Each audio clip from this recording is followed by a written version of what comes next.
আসসালামু আলাইকুম। আজকের ক্লাসে আপনাদের সবাইকে স্বাগত জানাচ্ছি। কেমন আছেন সবাই? আচ্ছা, আমরা ক্লাস শুরু করে দিব। আপনারা সবাই শুনতে পাচ্ছেন কিনা? সবাই কি শুনতে পাচ্ছেন, দেখতে পাচ্ছেন? ওয়ালাইকুম আসসালাম। ওয়ালাইকুম আসসালাম। সবাই কি শুনতে পাচ্ছেন, ক্লিয়ার শুনতে পাচ্ছেন কিনা এবং দেখতে পাচ্ছেন কিনা আমাকে একটু কমেন্ট করে জানান। হ্যাঁ, ওয়ালাইকুম আসসালাম, আদাব। সবাই শুনতে পাচ্ছেন কিনা এবং দেখতে পাচ্ছেন কিনা? আচ্ছা,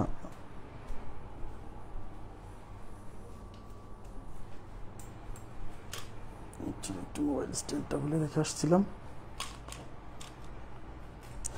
আচ্ছা, ক্লিয়ার বলছেন, আমি শুরু করে দিব। হ্যাঁ, 2 মিনিট লেট হয়ে গেল।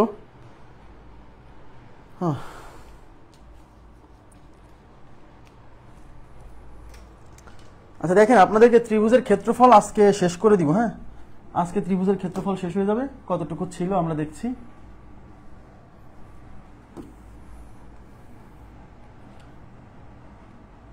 আচ্ছা, আমাদের হচ্ছে ত্রিভুজের ক্ষেত্রফল সম্পর্কিত বিবিধ সমস্যা।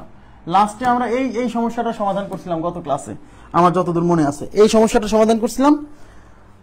এরপরে আমাদের বিবিধ সমস্যা বলতে বোঝাচ্ছি মানে একটু ভিন্ন টাইপের কোশ্চেন, মানে সরাসরি সূত্রের সাথে রিলেটেড না। হ্যাঁ, একটু ঝামেলা আছে, এই টাইপের কোশ্চেনগুলো আমরা এখন সলভ করব।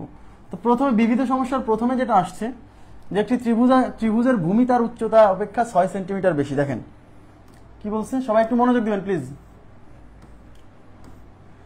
একটি ত্রিভুজের ভূমি তার উচ্চতার দ্বিগুণ অপেক্ষা 6 সেন্টিমিটার বেশি। আচ্ছা, একটি ত্রিভুজের ভূমি তার উচ্চতার দ্বিগুণ অপেক্ষা 6 সেন্টিমিটার বেশি। আপনারা আমাকে কমেন্ট করে বলেন, এই ভূমি আর এই উচ্চতার মধ্যে কার মান বেশি? এই অঙ্ক পড়ে কি এটা কি বোঝা যায়? মনোযোগ দেন। যখন দুইটা জিনিসের মধ্যে তুলনা থাকবে যে একটা আর একটা তুলনায় বেশি বা কম, তখন আপনার প্রথম কাজ হচ্ছে ওই দুইটার মধ্যে কোনটা বেশি আর কোনটা কম এই জিনিসটা আইডেন্টিফাই করা। প্রথম কাজ এটা। তাহলে কিন্তু যেভাবেই হোক মানে ম্যানেজ করতে পারবেন, সমস্যা নেই। তাহলে এখানে ভূমি আর উচ্চতার মধ্যে কার মান বেশি? ভূমি উচ্চতার দ্বিগুণ অপেক্ষা 6 সেন্টিমিটার বেশি। তাহলে কে বেশি? ভূমি হচ্ছে উচ্চতার দ্বিগুণের চেয়েও 6 সেন্টিমিটার বেশি, মানে ভূমি হচ্ছে বেশি। কার চেয়ে? উচ্চতার ডাবলের চেয়েও বেশি। কতটুকু বেশি? 6 সেন্টিমিটার বেশি। তার মানে এখানে ভূমির মানটা বেশি, উচ্চতার মানটা কম। এবং মাথায় রাখবেন, সব সময় আমি যেটা করি, সব সময় দুইটা জিনিসের মধ্যে একটা বড় একটা ছোট হলে ছোটটাকে আমি সবসময় এক্স ধরে নিই। সবসময় ছোটটাকে এক্স ধরে নিই। আপনি এই কাজটা করবেন, ভুল হওয়ার পসিবিলিটি অনেক কমে যাবে। সবসময় ছোট মানটাকে এক্স ধরে নেবেন। তাহলে এখানে ছোট হচ্ছে ভূমি, তাই আমরা ধরে নিব। সবাই মনোযোগ দেন প্লিজ।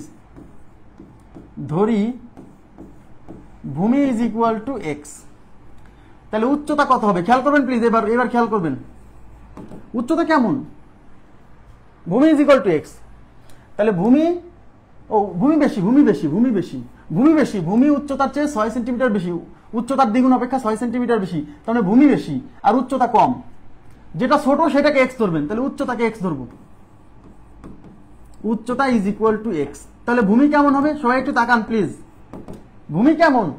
ভূমি উচ্চতার দ্বিগুণ, মানে ভূমির মানটা উচ্চতার দ্বিগুণ হলেও সমান হচ্ছে না। ভূমির মানটা তাহলে উচ্চতা যদি এক্স হয়, ভূমির মান হবে উচ্চতার দ্বিগুণ, মানে 2x। ভূমির মান উচ্চতার দ্বিগুণের চেয়েও বেশি। কতটুকু বেশি? 6 সেন্টিমিটার বেশি। তার মানে এই ভূমির মান উচ্চতার দ্বিগুণের চেয়ে 6 সেন্টিমিটার বেশি।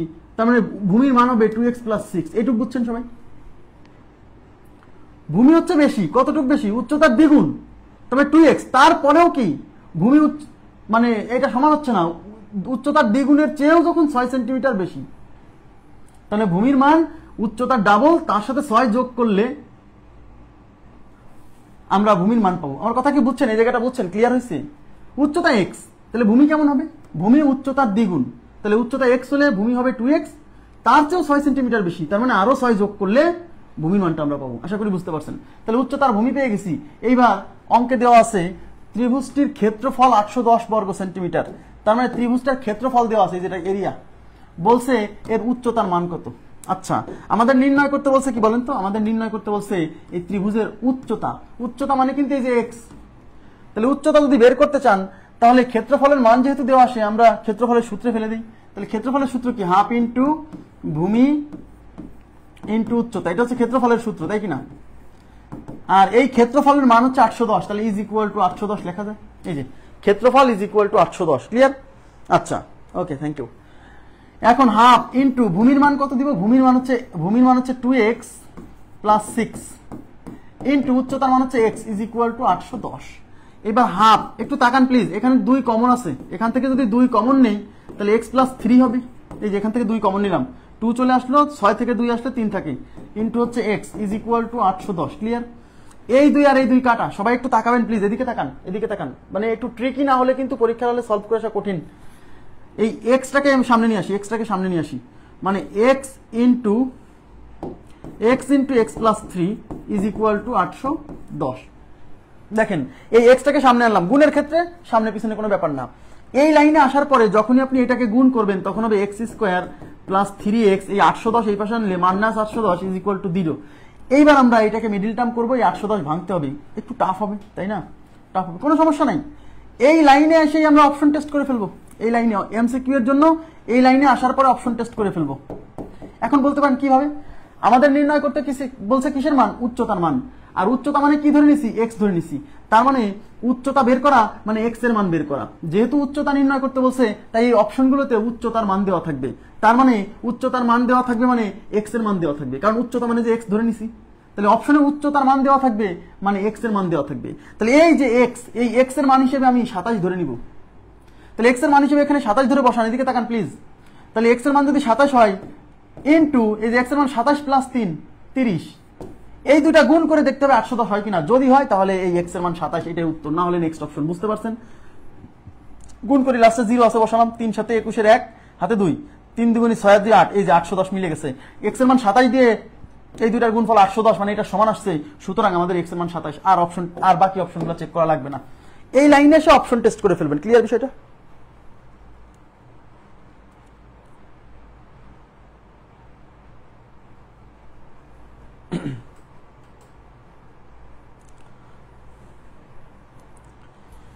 বুঝতে পারছেন কি বিষয়টা? এই লাইনে এসে অপশন টেস্ট করলে কি হচ্ছে? মিডল টার্ম করা লাগতেছে না, যেহেতু এখানে একটা বিশাল সংখ্যা আসছে। এখন প্রশ্ন হচ্ছে লিখিত পরীক্ষায় তো আর অপশন থাকবে না, তাহলে আমরা কিভাবে করবো? দেখেন একটু তাকান। তাহলে এখানে থাকতেছে x প্লাস 3 ইন্টু হচ্ছে x। তাহলে অপশন টেস্ট করবেন এমসিকিউ এর জন্য, সবাই একটু তাকান। ওকে, আচ্ছা, এবার গুণ করেন, x দিয়ে গুণ করলে x square plus 3x is equal two 810। এবার মাইনাস 810 এই পাশে নিয়ে আসেন, তাহলে x স্কোয়ার, আচ্ছা এই 810 কে যদি এই পাশে নিয়ে আসি তাহলে x square plus 3x minus 810 is equal two 0। এখন এই 810 কে ভেঙে এমন দুইটা সংখ্যার গুণফল আকারে প্রকাশ করতে হবে, হ্যাঁ, যাদের যোগফল বা বিয়োগফল এই 3 হয়। তাহলে 810, একটু তাকান, 810 এর সাথে একটা 0 আছে, তার মানে 81 গুণ 10, 81 গুণ 10 কিনা? এই 81 কে ভাঙেন, 3 27 81, 3 গুণ 27 গুণ হচ্ছে 10। এই 10 এর সাথে 3 গুণ করলে হবে 30, আর এই হলো 27, তার মানে 30 আর 27 এদের মধ্যে ডিফারেন্স হচ্ছে 3। তার মানে এই 810 মানে হচ্ছে, এই 810 মানে হচ্ছে 30 ইন্টু হচ্ছে 27। আমার কথা কি বুঝতে পারছেন? ক্লিয়ার বিষয়টা? আচ্ছা, তাহলে এখন আমরা x square minus plus 30x minus 27x minus 810 is equal two 0। এখান থেকে x কমন আছে, x কমন নিলে x প্লাস 30 মাইনাস 27 কমন নিলে এই মাইনাস মাইনাসে plus x plus 30 is equal two 0। হ্যাঁ, এখান থেকে x প্লাস 30 কমন নিলে x minus 27 is equal two 0। তাহলে হয় এটা 0, না হলে এটা 0। তাহলে x plus 30 is equal two 0, তাহলে x is equal two minus 30, অথবা মাইনাস 30 গ্রহণযোগ্য নয়, কারণ ত্রিভুজের ভূমি উচ্চতা মানে ত্রিভুজের কোনো বাহুর মান ঋণাত্মক হতে পারে না। বুঝতে পারছেন? ত্রিভুজের বাহুর মান, এটা তো দৈর্ঘ্য, দৈর্ঘ্য কখনো নেগেটিভ হয় না। হ্যাঁ, দৈর্ঘ্য কখনো নেগেটিভ হয় না, ঠিক আছে? তাহলে এই মাইনাস 30 গ্রহণযোগ্য নয়। তাহলে যে x minus 27 is equal two 0, তাহলে x ইকুয়াল টু 27, এই মানটা গ্রহণযোগ্য। তার মানে x এর মান হচ্ছে 27। আপনারা কি মিডল টার্মের ব্যাপারটা বুঝতে পারছেন? মিডল টার্ম না বুঝলেও কোনো প্রবলেম নাই, এখানে যতটুকু বোঝেন ততটুকুই ভালো। আমাদের যখন উৎপাদকে বিশ্লেষণ আসবে তখন এটার উপর বিস্তারিত ক্লাস আছে, হ্যাঁ, টেনশন করেন না। মাইনাস 30 কেন মাইনাস 30 হবে? মাইনাস 30 কেন হবে? এখানে যে প্লাস আছে, তাহলে মাইনাস এই প্লাস 30 আর মাইনাস 27 থেকে বিয়োগে তো এখানে প্লাস 3x থাকতে হবে। এই 30x থেকে -27x গেলে +3x, এখানে যেহেতু প্লাস আছে তাহলে বড়টার সামনে প্লাস রাখতে হবে। নেক্সট। আচ্ছা, নেক্সট প্রশ্নে কি বলছে দেখেন, সবাই একটু তাকান। এই অঙ্কটা আমার কাছে খুব গুরুত্বপূর্ণ মনে হয়েছে। হ্যাঁ, এই অঙ্কটা খুবই গুরুত্বপূর্ণ মনে হয়েছে, যদিও পরীক্ষাতে আসছে 2বার, বাংলাদেশ ব্যাংকের এডিতেও আসছে কিছুদিন আগে। ভেরি ভেরি ইম্পর্টেন্ট দিয়ে রাখেন, অনেকে বোঝেই না যে এই অঙ্কটা কেমনে সলভ করবে। সবাই একটু তাকান প্লিজ।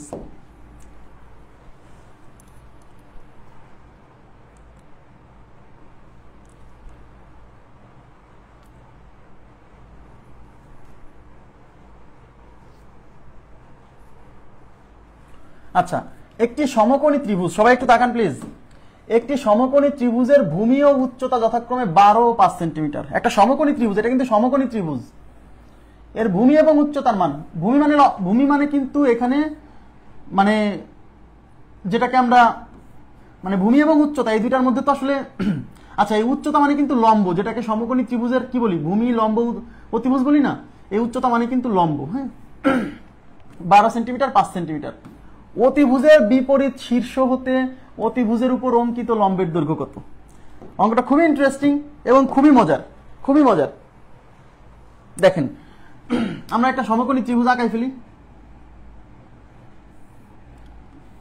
ভূমি এবং উচ্চতা, এই যে একটা সমকোণী ত্রিভুজ, ভূমি এবং উচ্চতা হচ্ছে 12, 5, তাই এটা ভূমি, এটা 12, এটা উচ্চতা, এটা 5 সেন্টিমিটার। সবাই একটু মনোযোগ দেন প্লিজ। আচ্ছা, এইটা যেহেতু 5, এটা যেহেতু 12, আমরা কি বলতে পারি না 5:12:13 এই অনুপাতের মধ্যে পড়ছে? তার মানে এই অতিভুজের মান দেওয়া নাই কিন্তু কোশ্চেনে, এই অতিভুজের মান দেওয়া নাই কোশ্চেনে, তাহলে আমি বলতে পারি এই অতিভুজের দৈর্ঘ্য হচ্ছে 13 সেন্টিমিটার। এইটুকু বলা যায় কিনা বলেন? অতিভুজের দৈর্ঘ্য 13 কি করে বের করলাম? আমাদের এটা মুখস্থ। যদি এটা মুখস্থ না থাকে, পিথাগোরাসের উপপাদ্য অ্যাপ্লাই করতে হবে। অতিভুজ স্কয়ার ইকুয়াল টু লম্ব স্কয়ার প্লাস ভূমি স্কয়ার করে এই মানটা বের করতে হবে। আমি আবার বলছি, এই কোশ্চেনে কিন্তু এই মানটা দেওয়া নাই, আমরা ধরে নিছি না, আমরা এই অনুপাত থেকে পেয়ে গেছি। ঠিক আছে, এই অঙ্কে কিন্তু অতিভুজের মান চাইনি। ওখানে অনেকে মনে করতেছে অতিভুজ উত্তর 13, এই প্রশ্নে কিন্তু বলেনি যে অতিভুজের মান কত। এই কোশ্চেনে কি চাইছে আগে সেটা বোঝেন। অঙ্কে নির্ণয় করতে বলছে অতিভুজের বিপরীত শীর্ষ। এদিকে তাকান প্লিজ, খুবই ইম্পর্টেন্ট অঙ্ক এবং একটু ট্রিকি, এই জন্য বারে বারে বলতেছে এদিকে তাকান। অতিভুজের বিপরীত শীর্ষ, আচ্ছা এইটা যদি অতিভুজ হয়, এই অতিভুজের বিপরীত শীর্ষ মানে এই যে এটা, তাহলে অতিভুজের বিপরীত শীর্ষ থেকে অতিভুজের উপর অঙ্কিত লম্বের দৈর্ঘ্য। তাহলে এটা অতিভুজ, অতিভুজের বিপরীত শীর্ষ এটা, এইখান থেকে এই অতিভুজের উপর অঙ্কিত লম্বের দৈর্ঘ্য মানে এই যে এটা, মানে এর উপর থেকে এখান থেকে এর উপর অঙ্কিত লম্ব মানে এটা 90 ডিগ্রি হবে। এই মানটা চাইছে, ধরলাম আমরা এই মানটা x, অঙ্কে ওই x এর মানটা বের করতে বলছে। আপনারা এইটুকু বুঝছেন কিনা বলেন, কোশ্চেনের এই অংশটুকু বুঝছেন কিনা?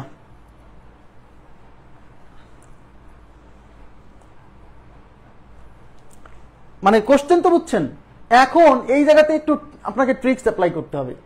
আচ্ছা, সবাই একটু তাকান, আমাকে বলেন প্লিজ, আমাকে বলেন এই ত্রিভুজের ক্ষেত্রফল, এদিকে তাকান, এই ত্রিভুজের ক্ষেত্রফল, এই ত্রিভুজের ক্ষেত্রফল কত? এটা সমকোণী ত্রিভুজ কিনা? সমকোণী ত্রিভুজের ক্ষেত্রফল হচ্ছে হাফ ইন্টু ছোট দুই বাহুর গুণফল। তাহলে এটার ক্ষেত্রফল হচ্ছে হাফ ইন্টু ছোট দুই বাহু মানে 5 আর হচ্ছে 12, তাহলে হাফ ইন্টু 5 ইন্টু 12। এদিকে তাকান, এইটা কি? এইটা হচ্ছে এই ত্রিভুজের ক্ষেত্রফল, রাইট? ওকে, এটা হচ্ছে এই ত্রিভুজের ক্ষেত্রফল। আচ্ছা, আমি যদি, এটা কি লম্ব উচ্চতা না? এটা কি লম্ব না? মানে সরি, লম্ব উচ্চতা না, মানে এই শীর্ষ থেকে এইটার উপর লম্ব কিনা আমাকে বলেন। আমি যদি এই ত্রিভুজের এই অতিভুজকে ভূমি ধরে, এদিকে তাকান, এই ত্রিভুজের এই অতিভুজকে ভূমি ধরে এই ত্রিভুজের ক্ষেত্রফল বের করতে যাই, পারবো না? পারবো না। আমি আপনাদের বুঝাইছিলাম, তাকান এদিকে প্লিজ, আমি আপনাদেরকে বুঝাইছিলাম যে এবিসি ত্রিভুজ, এইটা যদি ভূমি হয়, মনে করেন এটা যদি ভূমি হয় এ, হ্যাঁ, তাহলে এই ত্রিভুজের ক্ষেত্রফল কেমনে বের করব? হাফ ইন্টু ভূমি ইন্টু উচ্চতা। আপনাদের কি মনে আছে? এই উচ্চতা মানে কি? এই উচ্চতা মানে হচ্ছে যাকে ভূমি ধরবো তার বিপরীত শীর্ষ থেকে এই ভূমির উপর অঙ্কিত লম্বের দৈর্ঘ্য, মনে আছে? তাহলে আমি যদি এইটাকে ভূমি ধরি, তাহলে এই উচ্চতা হবে এর বিপরীত শীর্ষ এখান থেকে এর উপর অঙ্কিত লম্বের দৈর্ঘ্য, মানে এই যেটা। ঠিক আছে, এবং আমি আপনাদেরকে বুঝাইছিলাম যে এই ভূমি হিসেবে যে কোনো বাহু ধরা যায়, এই বাহুকেও ধরা যাবে, তখন আমাকে উচ্চতা হিসেবে নিতে হবে এর বিপরীত শীর্ষ এইখান থেকে এর উপর অঙ্কিত লম্বের দৈর্ঘ্য। তাহলে আমি যদি এই ত্রিভুজের এইটাকে ভূমি ধরে ত্রিভুজের ক্ষেত্রফল বের করতে চাই, আমি পারবো। তাহলে এইটা যদি ভূমি হয়, সেক্ষেত্রে আমি আবার বলছি ক্ষেত্রফল বের করার ক্ষেত্রে, এটাকে ভূমি ধরতেছি ক্ষেত্রফল বের করার ক্ষেত্রে। তো এইটাকে ভূমি ধরে যদি আমি ক্ষেত্রফল বের করতে চাই, তাহলে আপনারাই আমাকে বলেন এটার ক্ষেত্রফল সূত্র কি? হাফ ইন্টু ভূমি ইন্টু উচ্চতা। তাহলে এইটাকে যদি ভূমি ধরি তাহলে 13, তাহলে উচ্চতা হিসেবে কাকে ধরবো? এর বিপরীত শীর্ষ থেকে, এর বিপরীত শীর্ষ এখান থেকে এর উপর অঙ্কিত লম্বের দৈর্ঘ্য মানে এক্স, যেটা বের করতে বলছে। এইটুকু বুঝছেন কিনা বলেন? তার মানে এই অতিভুজকে ভূমি ধরে এইটা ক্ষেত্রফল বের করলাম। এখন একটা ত্রিভুজের ক্ষেত্রফল তো ভাই আলাদা হতে পারে না। একটা ত্রিভুজের ক্ষেত্রফল মানে এই জায়গাটা কতটুকু কভার করছে সেটা আপনি যে সূত্র দিয়ে বের করেন সেম মান আসবে। হ্যাঁ, তার মানে এইটাও ত্রিভুজের ক্ষেত্রফল, এইটাও কিন্তু এই ত্রিভুজের ক্ষেত্রফল। আর ক্ষেত্রফল যেহেতু আলাদা হয় না, তার মানে এই মান আর এই মান সমান, তাই এই দুটাকে ইকুয়াল করতে হবে। এই জন্য equal half into 13 into x. বুঝছেন? এবার উভয় পাশ থেকে হাফ হাফ কাটা। এইবার আমি যদি এক্স এর মান বের করতে চাই, তাহলে এই পাশে 5 12 তে 60, এবার 5 12 তে 60 আর এই পাশে 13x। এই 13 এই পাশে গুণ আছে, এই পাশে ভাগ হবে। 60 divided by 13 is equal to x। তাহলে x এর মান হচ্ছে 60 ডিভাইডেড বাই 13। তাহলে 60 কে যদি 13 দিয়ে ভাগ করেন, বোঝাই যাচ্ছে 4 13 তে 52, 52 হলে 4 হতো, যেহেতু 52 এর চেয়ে বেশি মানে 4 পয়েন্ট সামথিং হবে। এটা কি বোঝেন নাই? 4 পয়েন্ট সামথিং, 4 পয়েন্ট সামথিং। সেই পয়েন্ট সামথিং আমাদের বের করা লাগবে না, কারণ 4 পয়েন্ট সামথিং একটাই অপশন আছে। এই যে 4 পয়েন্ট সামথিং একটাই অপশন আছে। বুঝছেন কি বিষয়টা?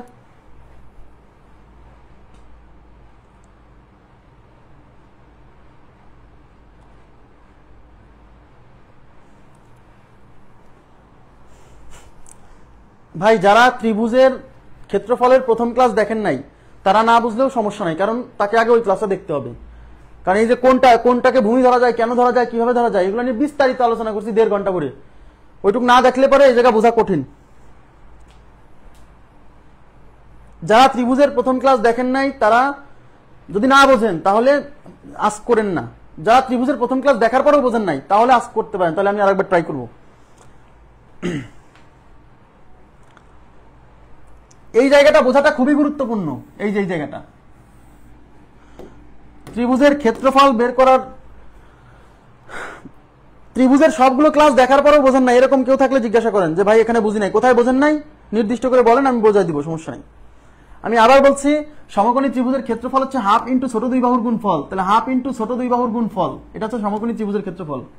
যেহেতু আমার এই মানটা বের করতে হবে, তাহলে যে করেই হোক আমাকে সূত্রের মধ্যে এই জিনিসটাকে ইনকর্পোরেট করতে হবে, মানে ঢোকাই নিতে হবে। এখন এই ত্রিভুজের ক্ষেত্রফল তো আরো ভাবে বের করা যায়। তাহলে হাফ ইন্টু ভূমি ইন্টু উচ্চতা। তাহলে এই অতিভুজকে ভূমি ধরছি, ভূমি ধরে ক্ষেত্রফল বের করছি। তাহলে অতিভুজ যদি ভূমি হয় সেক্ষেত্রে উচ্চতা কোনটা হবে? এর বিপরীত শীর্ষ এখান থেকে এর উপর অঙ্কিত লম্বের দৈর্ঘ্য মানে এক্স। তাহলে হাফ ইন্টু ভূমি ইন্টু উচ্চতা। তাহলে এটাও ক্ষেত্রফল, এটাও ক্ষেত্রফল, দুইটা সমান, কারণ ক্ষেত্রফল আলাদা হতে পারে না, একটা ত্রিভুজের ক্ষেত্রফল সেম হবে। আচ্ছা, নেক্সট প্রশ্নে চলে যাচ্ছি।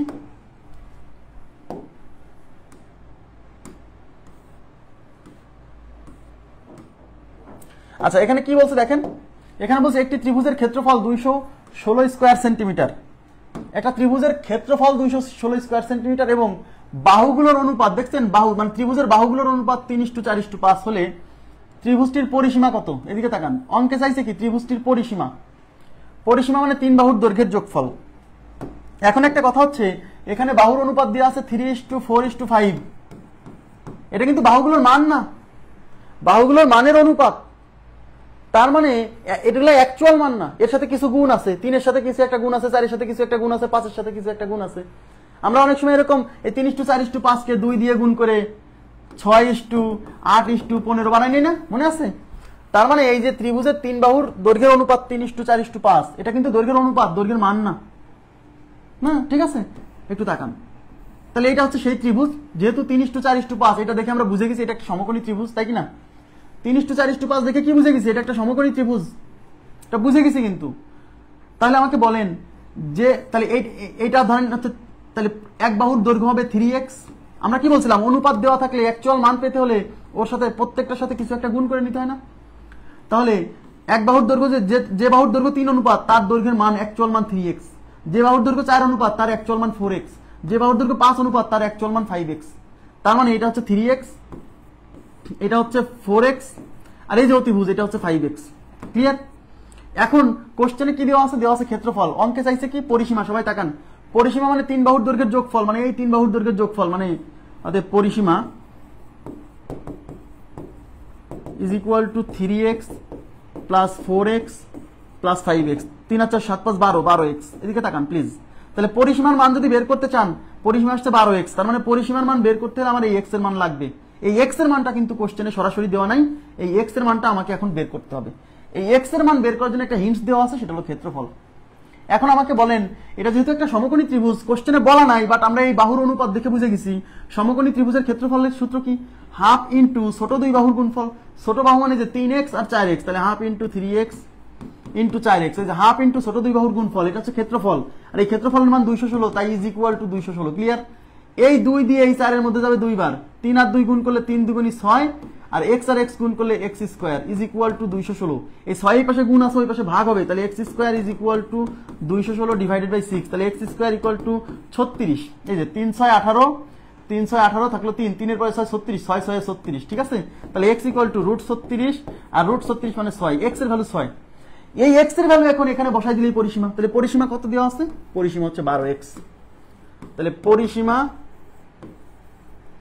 ইজ ইকুয়াল টু 12x, তাহলে 12 ইন্টু x এর মান হচ্ছে 6, তাহলে 6 12 72 সেন্টিমিটার। ক্লিয়ার বিষয়টা? আশা করি বুঝতে পারছেন। কোশ্চেনটা কি বুঝছেন সবাই?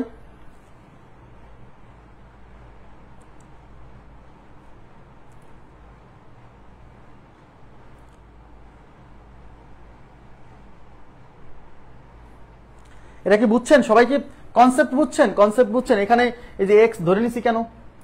কারণ আমরা জানি অনুপাতের সাথে একটা কমন রাশি গুণ করলে পরে ওই সংখ্যাগুলোর মান, অ্যাকচুয়াল মান পাওয়া যায়। ইম্পর্টেন্ট কোশ্চেন, কিন্তু ইম্পর্টেন্ট এবং খুবই সহজ। এবং এটা যে সমকোণী ত্রিভুজ, এটা যদি না বোঝেন তাহলে কিন্তু কোশ্চেনটা মানে অঙ্কটা সলভ করতে একটু সময় বেশি লাগবে। সমকোণী ত্রিভুজ বোঝার কারণে কিন্তু জিনিসটা সহজ হয়ে গেছে। আচ্ছা ঠিক আছে, না বুঝলে কোশ্চেন করবেন। বই কালকে পাওয়া যাবে না, কারণ কালকে শুক্রবার, শুক্রবারে কুরিয়ার বন্ধ থাকে।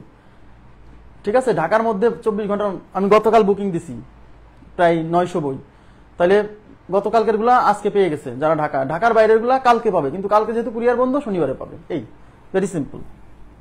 নেক্সট, এখানে কি বলছে দেখেন, এখানে বলছে একটি সমদ্বিবাহু ত্রিভুজ, সবাই একটু তাকান, একটি সমদ্বিবাহু ত্রিভুজ, সমকোণী ত্রিভুজ, সমদ্বিবাহু সমকোণী ত্রিভুজ, সমদ্বিবাহু সমকোণী ত্রিভুজের পরিসীমা 4√2 প্লাস 4 সেন্টিমিটার। এটা পরিসীমার মান হলে অতিভুজের দৈর্ঘ্য কত? কোশ্চেনে নির্ণয় করতে বলছে কি, আগে বুঝতে হবে অতিভুজের দৈর্ঘ্য। তো এটা যেহেতু সমকোণী ত্রিভুজ এবং সমদ্বিবাহু, তাহলে আমরা ধরে নিলাম এই বাহু x, এই বাহু x, তাহলে এই বাহু হবে √2x, অতিভুজ হবে √2x। কেন? পিথাগোরাসের সূত্র অ্যাপ্লাই করেন। এটা যদি x হয়, এটা যদি x হয়, তাহলে এটা কত হবে? ধরেন এটাকে এইটার মানে m ধরলেন, তাহলে অতিভুজ স্কয়ার মানে m square is equal two লম্ব স্কয়ার মানে x স্কয়ার প্লাস ভূমি স্কয়ার মানে x স্কয়ার। তাহলে m square is equal two, এই m হচ্ছে অতিভুজ ধরে নিছি, 2x স্কয়ার। তাহলে m কত? এই স্কয়ার এই পাশে রুট হলে এই 2 রুট হয় না, থেকে যাবে, আর এই স্কয়ার আর এই রুট কেটে x, তাহলে √2x। তাহলে অতিভুজে যেহেতু সমদ্বিবাহু ত্রিভুজ, তাহলে লম্ব আর ভূমি সমান হবে, সেই যে সমদ্বিবাহু। সমকোণী, তাহলে এইটা আর এটা সমান, তাহলে এটা x হলে এটা x, তাহলে এটা কি হবে? √2x। কেমনে? আমার মুখস্থ হয়ে গেছে যে সমকোণী ত্রিভুজের, সমদ্বিবাহু সমকোণী ত্রিভুজের লম্ব আর ভূমি যদি x হয়, তাহলে অতিভুজ হবে √2x। আর যদি না বোঝেন তাহলে এটা পিথাগোরাসের সূত্রের সাহায্যে বের করে নেবেন, ব্যাস। কোশ্চেনে বের করতে বলছি, কোশ্চেনে বের করতে বলছে অতিভুজের দৈর্ঘ্য কত? অতিভুজের দৈর্ঘ্য তো √2x, তার মানে আমাদেরকে অতিভুজের দৈর্ঘ্য মানে এই √2x বের করতে হবে, √2x বের করতে হবে। তাহলে অতিভুজের দৈর্ঘ্য যদি বের করতে চান x এর মান জানতে হবে, কিন্তু কোশ্চেনে x এর মান তো দেওয়াই নাই। x এর মান বের করার জন্য একটা হিন্টস আছে, সেটা হচ্ছে পরিসীমার মান 4√2 প্লাস 4। তো এটা পরিসীমা, আর পরিসীমা মানে কি? 3 বাহুর দৈর্ঘ্যের যোগফল। তাহলে এখানে এক বাহু x, আর এক বাহু x, আর এক বাহু √2x, তাহলে এই বাহু আর এই বাহু, এই 3 বাহু যোগ করলে এই পরিসীমা। তাহলে পরিসীমা x plus √2x is equal two 4√2 plus 4। বুঝতে পারছেন? তাহলে x আর x যোগ করলে হবে 2x plus √2x is equal two 4√2 plus 4। এখান থেকে 2 কমন আছে, 2 কমন নিলে কি থাকবে? 2 কমন নিলে এখান থেকে 1 প্লাস √2, আর এখান থেকে 4 কমন নিলে এখান থেকে √2 প্লাস 1।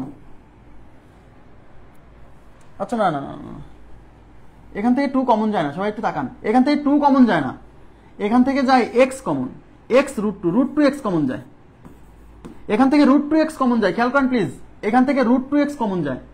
এখন বলতে পারেন এভাবে কিভাবে √2x কমন যায়? এই যে 2 মানে কিন্তু √2 গুণ √2, 2 মানে 2টা √2, তার মানে এখানে 2 আছে মানে 2টা √2 আছে। যেহেতু এখানে একটা √2 আছে, তাহলে এই √2 যদি কমন নিতে চাই তাহলে এখান থেকেও তো একটা √2 কমন নিতে হবে। তাহলে 2 এর মধ্যে 2টা √2 আছে, তার মধ্যে থেকে একটা কমন নিলাম আর একটা √2 থেকে গেল, আর x তো কমন নিয়ে নিছি, আর এখান থেকে √2x পুরোটা কমন নিছি, তার মানে এখানে কিছু নেই মানে 1 আছে। এইবার দেখেন এই পাশেও কিন্তু এই যে √2 + 1, মানে এই অংশটা ভ্যানিশ করার জন্য এই √2 কমন নিছি, এই 2 আর এই 2 কাটা, তাহলে √2x হচ্ছে 4, তাহলে x কত 4, আর এই √2 এর পাশে গুণ আছে, এই পাশে যে ভাগ হবে, ব্যাস x এর ভ্যালু বের হয়ে গেছে। এইবার আমাদের পরিসীমার মান তো ভাইয়া অঙ্কে চাইছে কি, অতিভুজের মান √2x, তাহলে অতএব অতিভুজ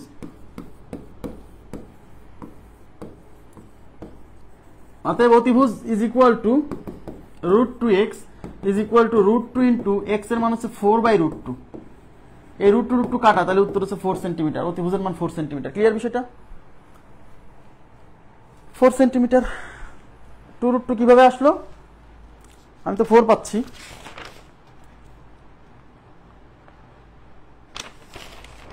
আপনারা কি বোঝেন নাই? এই জায়গাটা কি ক্লিয়ার হয়নি? প্লিজ একটু রেসপন্স করতে হবে, কাইন্ডলি একটু রেসপন্স করতে হবে, কোথাও না বুঝলে বলতে হবে।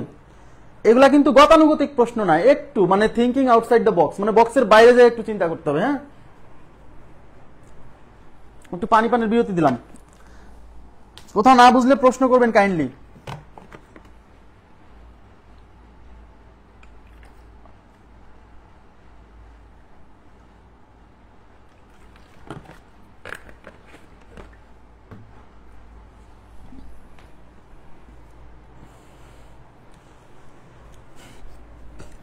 এখন বলতে পারেন ভাই এখান থেকে √2x কেন কমন নিলেন? কারণ √2 কমন নিলে এই পাশের সাথে মিলতেছে, মানে ওই জিনিসটা কাটা যাচ্ছে, এই জন্য। হ্যাঁ, ওকে, নেক্সট কি বলছে? আচ্ছা,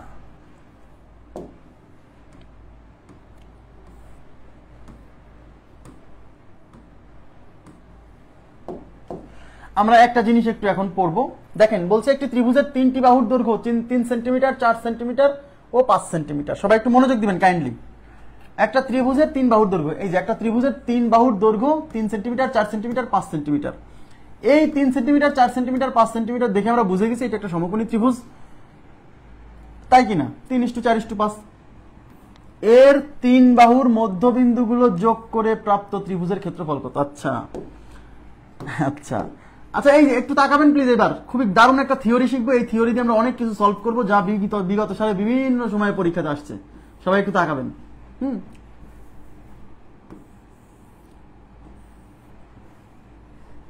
এই যে এবিসি একটা ত্রিভুজ, ঠিক আছে, মনে রাখবেন একটি ত্রিভুজের 3 বাহুর মধ্যবিন্দু। আচ্ছা, এই বাহুর মধ্যবিন্দু মানে কিন্তু ঠিক মাঝখানের বিন্দু। একটা ত্রিভুজের 3 বাহুর মধ্যবিন্দু, এই যে মানে এই বাহুর মধ্যবিন্দু, এই বাহুর মধ্যবিন্দু এখানে, হ্যাঁ, এই বাহুর মধ্যবিন্দু ধরেন এখানে, আমি মোটামুটি আন্দাজে দাগাই দিলাম। একটা কোন ত্রিভুজের 3 বাহুর মধ্যবিন্দু যোগ করলে, 3 বাহুর মধ্যবিন্দু যোগ করলে, আবার বলছি একটা ত্রিভুজের 3 বাহুর মধ্যবিন্দু যোগ করলে এর ভেতরে ছোট ছোট 4টা ত্রিভুজ সৃষ্টি হবে সব সময়, অলওয়েজ। মনোযোগ দিবেন প্লিজ। একটা ত্রিভুজের 3 বাহুর মধ্যবিন্দু যোগ করলে ত্রিভুজের মধ্যে ছোট ছোট 4টি ত্রিভুজ পাওয়া যাবে। মজার বিষয় হচ্ছে এই 4 ত্রিভুজেরই ক্ষেত্রফল সমান, এই 4 ত্রিভুজেরই ক্ষেত্রফল সমান। তাহলে আমরা এটা কি থিওরিটা হচ্ছে এরকম, একটি ত্রিভুজের 3 বাহুর মধ্যবিন্দুগুলো যুক্ত করলে যে 4টি সমান ক্ষেত্রফল বিশিষ্ট 4টি ত্রিভুজ সৃষ্টি হয়। ভেরি মাচ ইম্পর্টেন্ট পয়েন্ট, এটা আপনি লিখে রাখেন। একটি ত্রিভুজের 3 বাহুর মধ্যবিন্দুগুলো যুক্ত করলে, না এগুলো মধ্যমা না, মধ্যমা হচ্ছে শীর্ষ থেকে বিপরীত বাহুর মধ্যবিন্দুর যোগফল। তার মানে আমি যদি এই যে এইটা আঁকাতাম, এই যে এইটা হলো মধ্যমা হতো, বুঝছেন? এটা কিন্তু মধ্যমা না, এগুলো হচ্ছে দুই বাহুর মধ্যবিন্দুর সংযোগ রেখাংশ। এটা হচ্ছে এই বাহু আর এই বাহুর মধ্যবিন্দুর সংযোগ রেখাংশ। তাহলে থিওরিটা কি বলেন তো? কোন ত্রিভুজ, যে কোনো ত্রিভুজ, এটা কিন্তু সমকোণী ত্রিভুজের ক্ষেত্রে প্রযোজ্য না, এই থিওরি হচ্ছে ত্রিভুজের ক্ষেত্রে প্রযোজ্য। যে কোনো ত্রিভুজ যে কোনো ত্রিভুজের তিন বাহুর মধ্যবিন্দুগুলো যুক্ত করলে ত্রিভুজের মধ্যে সমান ক্ষেত্রফল বিশিষ্ট চারটা ত্রিভুজ সৃষ্টি হয়। সমান ক্ষেত্রফল মানে এদের প্রত্যেকের ক্ষেত্রফল এরিয়া হচ্ছে সমান। ওকে, আচ্ছা আচ্ছা, তাহলে এখন আমাকে বলেন, সবাই একটু তাকান, কোশ্চেনে বলছে একটি ত্রিভুজের তিন বাহুর দৈর্ঘ্য 3, 4, 5। হ্যাঁ, 3, 4, 5, তার মানে একটা ত্রিভুজের কথা বলছে যার তিন বাহুর দৈর্ঘ্য 3, 4, 5, 3, 4, 5। অঙ্কে বলছে এই ত্রিভুজের তিন বাহুর মধ্যবিন্দুগুলো যুক্ত করে প্রাপ্ত ত্রিভুজের ক্ষেত্রফল। মানে এই ত্রিভুজের তিন বাহুর মধ্যবিন্দু যুক্ত করব, মধ্যবিন্দু যুক্ত করে আমরা এই যে মাঝখানে যে ত্রিভুজ পাইছি না, ওই ত্রিভুজের ক্ষেত্রফলটা বের করতে বলছে। এই উক্ত ত্রিভুজের তিন বাহুর মধ্যবিন্দুগুলো যুক্ত করে প্রাপ্ত ত্রিভুজের ক্ষেত্রফল, মানে এই ত্রিভুজের ক্ষেত্রফলটা চাইছে। এখন আমরা কি জানি? আমরা জানি এই মধ্যবিন্দুগুলো যুক্ত করলে এর মধ্যে চারটা ত্রিভুজ সৃষ্টি হয়েছে যার প্রত্যেকটার ক্ষেত্রফল সমান। তাহলে এই পুরো ত্রিভুজের ক্ষেত্রফল বের করে তাকে 4 দিয়ে ভাগ করলেই তো এই প্রত্যেকটার ক্ষেত্রফল চলে আসবে, তাই কিনা? তাই এই সকল অঙ্কে এই টাইপের কোশ্চেন যদি আসে যে কোনো একটা ত্রিভুজের তিন বাহুর মধ্যবিন্দুগুলো যুক্ত করে যে ত্রিভুজটা পাওয়া যাবে তার ক্ষেত্রফল কত, সেক্ষেত্রে এই মূল ত্রিভুজের ক্ষেত্রফল বের করে 4 দিয়ে ভাগ করলেই হবে। এটা হলো ইজিয়েস্ট মেথড। তাহলে আমরা প্রথমে হচ্ছে এই 3, 4, 5, এই যে এই এবিসি ত্রিভুজ, এটা নাম দিলাম এবিসি ত্রিভুজ 3, 4, 5, এটার ক্ষেত্রফল বের করব। যেহেতু আমরা বুঝে গেছি যে তিন বাহুর দৈর্ঘ্য 3, 4, 5 হলে এটা একটা সমকোণী ত্রিভুজ, আর সমকোণী ত্রিভুজের ক্ষেত্রফল হচ্ছে হাফ ইন্টু ছোট দুই বাহুর গুণফল। তাহলে এই 3 × 4, এটা যাবে 2 বার, 3 × 2 = 6। তার মানে এই 6 কার ক্ষেত্রফল? এই 6 হচ্ছে এই মূল ত্রিভুজের ক্ষেত্রফল। তাহলে এই মূল ত্রিভুজের তিন বাহুর মধ্যবিন্দুগুলো যুক্ত করে যেটা পাইছেন তার ক্ষেত্রফল হবে এই পুরো ক্ষেত্রফলকে 4 দিয়ে ভাগ। কেন? কারণ ভেতরে 4টা সমান ক্ষেত্রফল সৃষ্টি হয়েছে। তাহলে অতএব তিন বাহুর মধ্যবিন্দুগুলো যুক্ত করে প্রাপ্ত ত্রিভুজের ক্ষেত্রফল হবে এই 6 / 4। 2 দিয়ে কাটা যায়, 2 × 2 = 4, 3 × 2 = 6, তাহলে 3/2। তাহলে উত্তর হচ্ছে 3/2, আর 3/2 মানে 1.5, 1.5। তাহলে আমাদের উত্তর হচ্ছে 1.5 স্কয়ার সেন্টিমিটার। 1 number option. আপনারা কি বুঝছেন? কনসেপ্টটা কি বুঝছেন?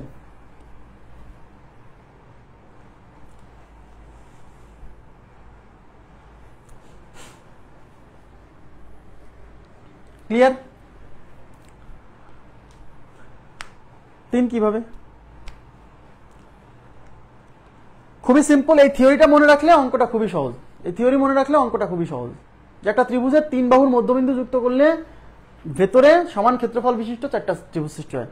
তাহলে টোটাল ত্রিভুজের মূল ত্রিভুজের ক্ষেত্রফল বের করবো, তাকে 4 দিয়ে ভাগ করবো। তাহলে ত্রিভুজের তিন বাহুর মধ্যবিন্দুগুলো যুক্ত করে যে ত্রিভুজটা সৃষ্টি হবে মাঝখানে তার ক্ষেত্রফলটা পেয়ে যাবো।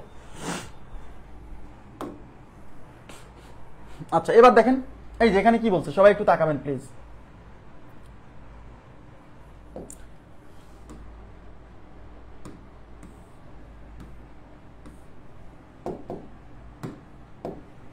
একটি ত্রিভুজের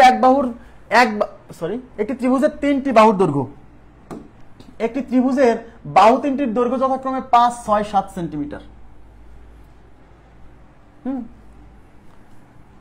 এই 3টির মধ্যমাগুলি যুক্ত করে,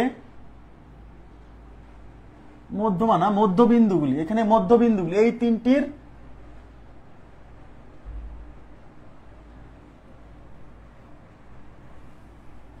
আচ্ছা, এখানে একটু প্লিজ একটু আমি বলছি,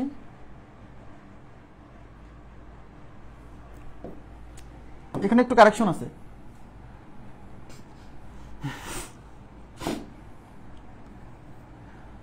একটি ত্রিভুজের 3টি বাহুর দৈর্ঘ্য এত এত এত সেন্টিমিটার। এই ত্রিভুজের এই 3 বাহুর মধ্যবিন্দুগুলি যোগ করে প্রাপ্ত ত্রিভুজের পরিসীমা। হ্যাঁ, এখানে হবে এই 3 বাহুর মধ্যবিন্দুগুলি, এখানে মধ্যবিন্দুগুলি, হ্যাঁ এখানে একটু ঠিক করে নিন, মধ্যবিন্দুগুলি, মধ্যমাগুলি না, ভুল হয়েছে এখানে। এই ত্রিভুজের মধ্যবিন্দুগুলি যোগ করে,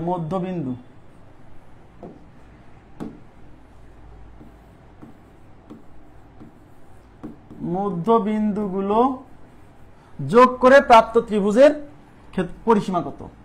এই 3 বাহুর, এখানেও কারেকশন হবে,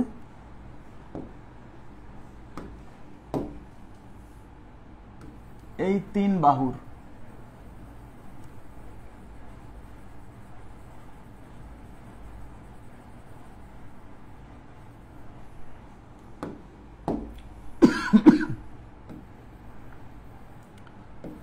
আচ্ছা, তাহলে কি হলো, আমি আবার বলছি, একটি ত্রিভুজের 3 বাহুর দৈর্ঘ্য যথাক্রমে 5, 6, 7 সেন্টিমিটার। এই 3 বাহুর মধ্যবিন্দুগুলো যোগ করে প্রাপ্ত ত্রিভুজের পরিসীমা কত? আচ্ছা, তাহলে একটা ত্রিভুজ দেওয়া আছে, দেখেন একটা ত্রিভুজ দেওয়া আছে 5, 6, 7, এটা 5 সেন্টিমিটার, 6 সেন্টিমিটার, 7 সেন্টিমিটার।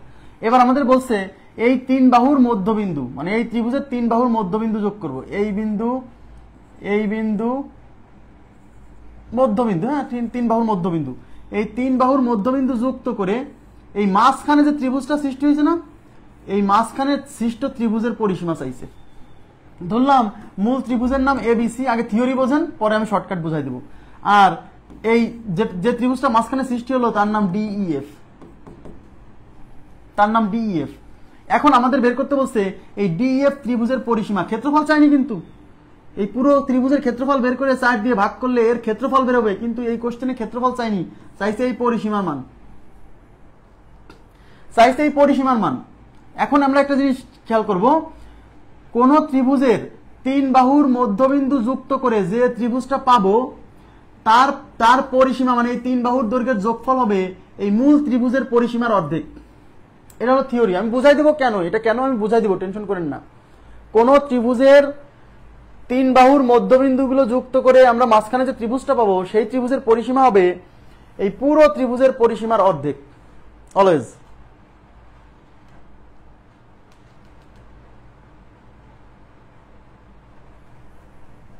ঠিক আছে, কোন ত্রিভুজের 3 বাহুর মধ্যবিন্দুগুলো যুক্ত করে আমরা ভিতরে যে ত্রিভুজটা পাবো তার পরিসীমা হবে মূল ত্রিভুজের পরিসীমার অর্ধেক।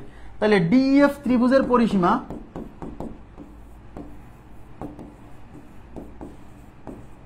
ডিএফ ত্রিভুজের পরিসীমা ইজ ইকুয়াল টু, মূল ত্রিভুজের পরিসীমা হচ্ছে 5 যোগ 6 যোগ 7 ডিভাইডেড বাই 2, তাহলে উপরে 18, নিচে হচ্ছে 2, উত্তর হচ্ছে 9 সেন্টিমিটার। ঠিক আছে, এখন এটা কেন হলো এই বিষয়টা আমরা দেখব। আপনাদেরকে আমি একটা থিওরি পড়াইছিলাম, মনে আছে? একটু মনে করে দেখেন তো এই থিওরিটা আপনারা মনে আছে কিনা। কোন একটি ত্রিভুজের যে কোনো 2 বাহুর মধ্যবিন্দুর যোগফল, মনে করেন এই বাহুর মধ্যবিন্দু এইটা আর এই বাহুর মধ্যবিন্দু এইটা, এই দুই বিন্দুর যোগফল হবে, যে কোনো 2 বাহুর মধ্যবিন্দুর যোগফল হবে এই তৃতীয় বাহুর অর্ধেক, মানে এইটার মান হবে এইটার অর্ধেক, মনে আছে? তাহলে এটা যেহেতু বিসি, তাহলে এটা হবে হাফ বিসি, বিসির অর্ধেক। যে কোনো 2 বাহুর মধ্যবিন্দুর যোগফল তার মানে তৃতীয় বাহুর অর্ধেক। তাহলে আমার এদিকে তাকান, তাহলে এইটাও মধ্যবিন্দু, এইটাও মধ্যবিন্দু, এটাও মধ্যবিন্দু, তাহলে এই বিন্দু আর এই 2 মধ্যবিন্দুর যোগফল কি হবে? এই বাহুর অর্ধেক, তাই কি না? তাহলে এই বাহু যদি 7 হয় তাহলে এইটুকু হবে 7-এর অর্ধেক 3.5, মানে 3.5। এখন এইটাও মধ্যবিন্দু, এইটাও মধ্যবিন্দু, তাহলে এই 2 মধ্যবিন্দুর যোগফল হবে তৃতীয় বাহু, মানে এই বাহুর অর্ধেক। তাহলে এই বাহুর মান যেহেতু 6, তাহলে এইটুকু হবে 6-এর অর্ধেক 3। তাহলে এইটা মধ্যবিন্দু, এইটা মধ্যবিন্দু, এই 2 মধ্যবিন্দুর যোগফল, এই 2 মধ্যবিন্দুর যোগফল হবে তৃতীয় বাহু এইটার অর্ধেক। তাহলে এটার মান যদি 5 হয় তাহলে এটা হবে 5-এর অর্ধেক 2.5। বুঝছেন? তাহলে এখন এই ত্রিভুজের পরিসীমা হবে এইটা যোগ এইটা যোগ এইটা, মানে 3.5 প্লাস 2.5 প্লাস 3। এখন 3.5 আর 2.5 6 আর 3 হচ্ছে 9, তাহলে উত্তর হচ্ছে 9।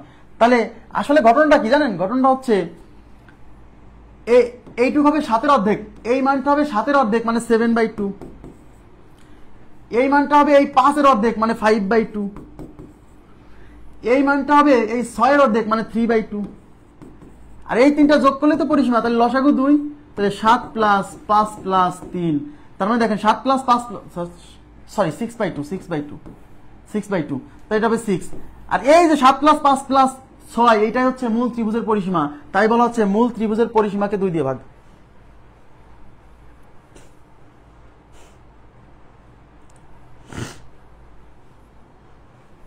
বুঝছেন বিষয়টা? মানে একেবারে সিম্পল থিওরি, মানে আমরা যে থিওরিগুলো শিখে আসছি তারই অ্যাপ্লিকেশন।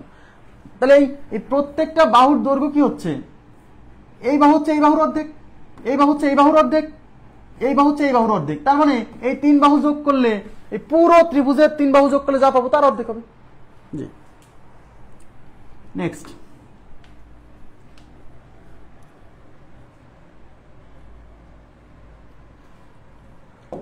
আচ্ছা এখানে কি বলছে দেখেন,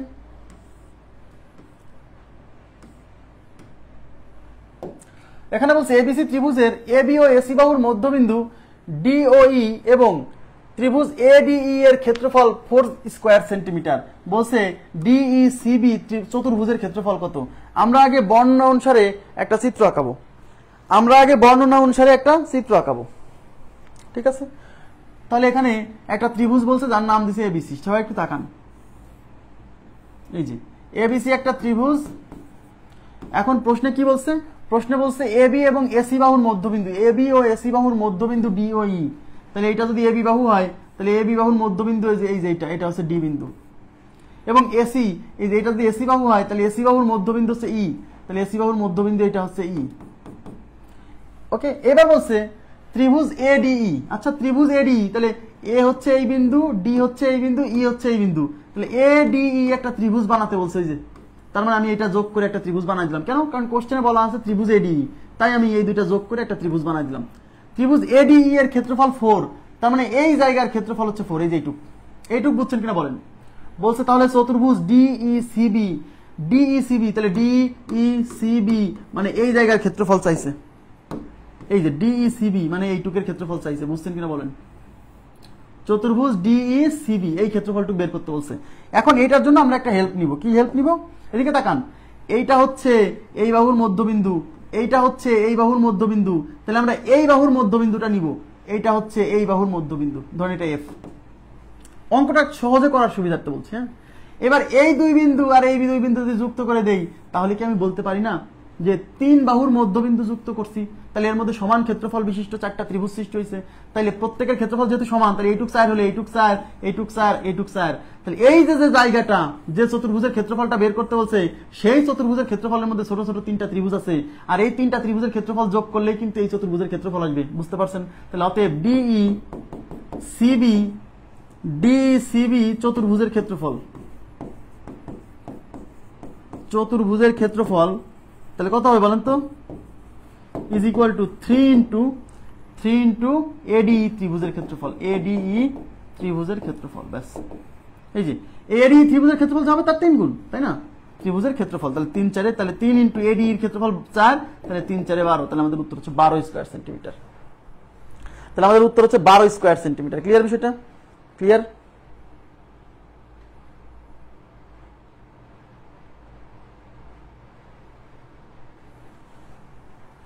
হ্যাঁ, ওটা ট্রাপিজিয়াম। জি, ডিইসিবি ওটা ট্রাপিজিয়াম তো একটা চতুর্ভুজ। এখানে ট্রাপিজিয়াম উল্লেখ করে নাই, বলছে এটা চতুর্ভুজ, সমস্যা নাই। ওকে, নেক্সটে কি বলছে? নেক্সটে বলছে ত্রিভুজ এবিসি এর ক্ষেত্রফল 20 বর্গ একক, এক্স ও ওয়াই যথাক্রমে এবি এবং এসি এর মধ্যবিন্দু। আমি আবার বলছি, এই টাইপের কোশ্চেন আসলে প্রথম কাজ হচ্ছে প্রশ্নের বর্ণনা অনুসারে চিত্রটা আঁকা, ঠিক আছে? আচ্ছা, তাহলে মধ্যবিন্দু এ এক্স ওয়াই, এই যে এ এক্স ওয়াই ত্রিভুজ সমান কত বর্গ একক? আচ্ছা, তাহলে এবিসি একটা ত্রিভুজ আঁকাই ফেলি বর্ণনা অনুসারে, একটু তাকাবেন প্লিজ। এই যে এবিসি ত্রিভুজ, ওকে, এবিসি ত্রিভুজের ক্ষেত্রফল 20 বর্গ একক, তার মানে এই পুরোটার ক্ষেত্রফল 20 বর্গ একক। Okay fine. এবার কি বলছে? এক্স ও ওয়াই যথাক্রমে এবি এবং এসি এর মধ্যবিন্দু। তার মানে এক্স হলো এবি এর মধ্যবিন্দু, এটা যদি এবি হয় তো এটার মধ্যবিন্দু মানে মাঝখানের পয়েন্ট, এটা হলো এক্স বিন্দু, আর এই ওয়াই হচ্ছে এসি এর মধ্যবিন্দু, তো এটা যদি এসি হয় তাহলে এটার মধ্যবিন্দু হচ্ছে এই যে এটা হচ্ছে ওয়াই। ক্লিয়ার? এবার বলছে তাহলে ত্রিভুজ এ এক্স ওয়াই, তাহলে ত্রিভুজ এ এক্স ওয়াই ত্রিভুজ সমান কত বর্গ একক? এ এক্স ওয়াই ত্রিভুজ কেমনে পাবো? এ এক্স ওয়াই, তাহলে এ এক্স ওয়াই ত্রিভুজ পেতে হলে এই দুইটা বিন্দু যুক্ত করতে হবে। তাহলে এই যে ত্রিভুজ এ এক্স ওয়াই মানে এটার ক্ষেত্রফল চাইছে। আমার কথা কি বুঝছেন? এই পুরোটার ক্ষেত্রফল 20। এখন যেহেতু এই দুই মধ্যবিন্দু যুক্ত করা আছে, তাহলে আমি এই বাহুরও মধ্যবিন্দু যুক্ত করে দেই, তাহলে আমার অঙ্কটা বুঝতে সুবিধা হবে। তাহলে এইটুক, তাহলে এর মধ্যে কয়টা ত্রিভুজ সৃষ্টি হলো? 4টা। তার মধ্যে আমাদের এইটুকের ক্ষেত্রফল বের করতে বলছে। এই টোটালটার ক্ষেত্রফল 20। তাহলে এখানে যদি সমান ক্ষেত্রফল বিশিষ্ট 4টা ত্রিভুজ সৃষ্টি হয়েছে, তাহলে এর ক্ষেত্রফল হবে 20 কে 4 দিয়ে ভাগ ইজ ইকুয়াল টু 5 বর্গ একক। ক্লিয়ার? তাহলে আপনি কিভাবে লিখবেন ত্রিভুজ এ এক্স ওয়াই এর ক্ষেত্রফল ইজ ইকুয়াল টু ত্রিভুজ এ বি সি এর ক্ষেত্রফল divided by 4 is equal to 20 divided by 4 is equal to 5 বর্গ একক, 5 বর্গ একক। ক্লিয়ার?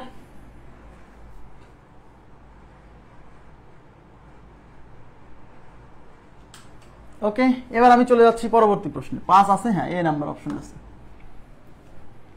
এই যে 79 নাম্বার অঙ্ক, আমি একটু বলে নেই, দশম বিসিএস এ আসছে। এই অঙ্কের আমি লজিক্যাল সলিউশন এখনো পাইনি। মানে আমি যতটুকু লজিক জানি, আমার জানার সীমাবদ্ধতা থাকতে পারে, মানে লজিক্যাল সলিউশন আমি এখনো পাইনি। বিভিন্ন জায়গায় বিভিন্ন সলিউশন দেওয়া আছে, বাট ওই সলিউশন আমি পছন্দ হয়নি, বা ওরা কি সলিউশন করছে আমার বুঝতে কষ্ট হয়েছে, হয়তো ওই থিওরি আমি জানি না, হতে পারে এমন, ঠিক আছে। কিন্তু সলভ দিছে উত্তর 72। আমি লজিক্যাল সলিউশন পাইনি, মানে আমি যা লজিক জানি তার মধ্যে দিয়ে এটা বের করতে পারিনি। তো আপনারা যদি পারেন তাহলে এই অঙ্কটা সলভ করেন। উত্তর 72, হ্যাঁ দশম বিসিএস আসছে। আমি তো চেষ্টা করতেছি, আমি যখনই এটা সমাধান পাবো আপনাদেরকে নিজ দায়িত্বে জানাই দিব। কিন্তু আমার কাছে মনে হয়েছে যে এই অঙ্কের আরো কিছু জিনিস দেওয়া থাকা দরকার ছিল। হ্যাঁ, তো আপনারা চেষ্টা করেন। আমি রেখে দিচ্ছি কেন, আমি চেষ্টা করতেছি, আমি ট্রাই করছি। যদি লজিক্যাল সলিউশন আমি পাই আমি আপনাদেরকে জানাই দিব, কোনো সমস্যা নেই। 79 নাম্বার থাকলো। এবার 80 নাম্বার কোশ্চেন দেখেন।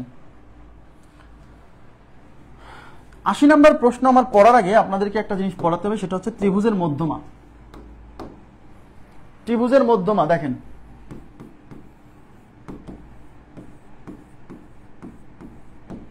যদিও ত্রিভুজের মধ্যমা নিয়ে আমাদের পড়ালেখা আছে পরবর্তীতে, তবু আমি বলে দিচ্ছি ত্রিভুজের মধ্যমা। মধ্যমা কি জিনিস? মধ্যমা হচ্ছে একটি ত্রিভুজের যে কোনো একটা শীর্ষ থেকে তার বিপরীত বাহুর মধ্যবিন্দুর সংযোগ রেখাংশকে বলা হচ্ছে মধ্যমা। একটা ত্রিভুজের যে কোনো একটি শীর্ষ থেকে তার বিপরীত বাহুর মধ্যবিন্দুর সংযোজক রেখাংশ, যে কোনো একটা শীর্ষ। তার মানে শীর্ষ মানে যে এই শীর্ষ থেকে যদি এর বিপরীত বাহু, এই যে বিসি এর মধ্যবিন্দু, এই বিসি এর মধ্যবিন্দু ধরেন এই যে এটা, তাহলে এই শীর্ষ থেকে যদি এই বাহুর মধ্যবিন্দুর এই সংযোগ রেখাংশ নেই, ধরলাম এই বিন্দুর নাম দিলাম ডি, তাহলে এই যে এডি, এই এডি রেখাংশকে বলা হচ্ছে এই এবিসি ত্রিভুজের একটা মধ্যমা। মধ্যমা কি? মধ্যমা একটা সরল রেখা। মধ্যমা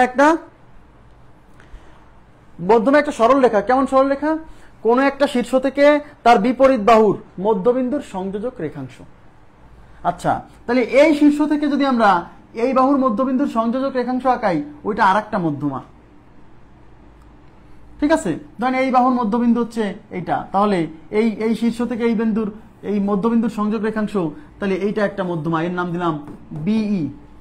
যদি আমরা এই বিন্দু থেকে এই বাহুর মধ্যবিন্দু সংযোগ রেখাংশ আঁকি, তাহলে এইটা আরেকটা মধ্যমা, তার নাম দিলাম সিএফ। এবং একটা ত্রিভুজের শীর্ষ কয়টা? একটা, দুইটা, তিনটা, তাহলে মধ্যমাও তিনটা।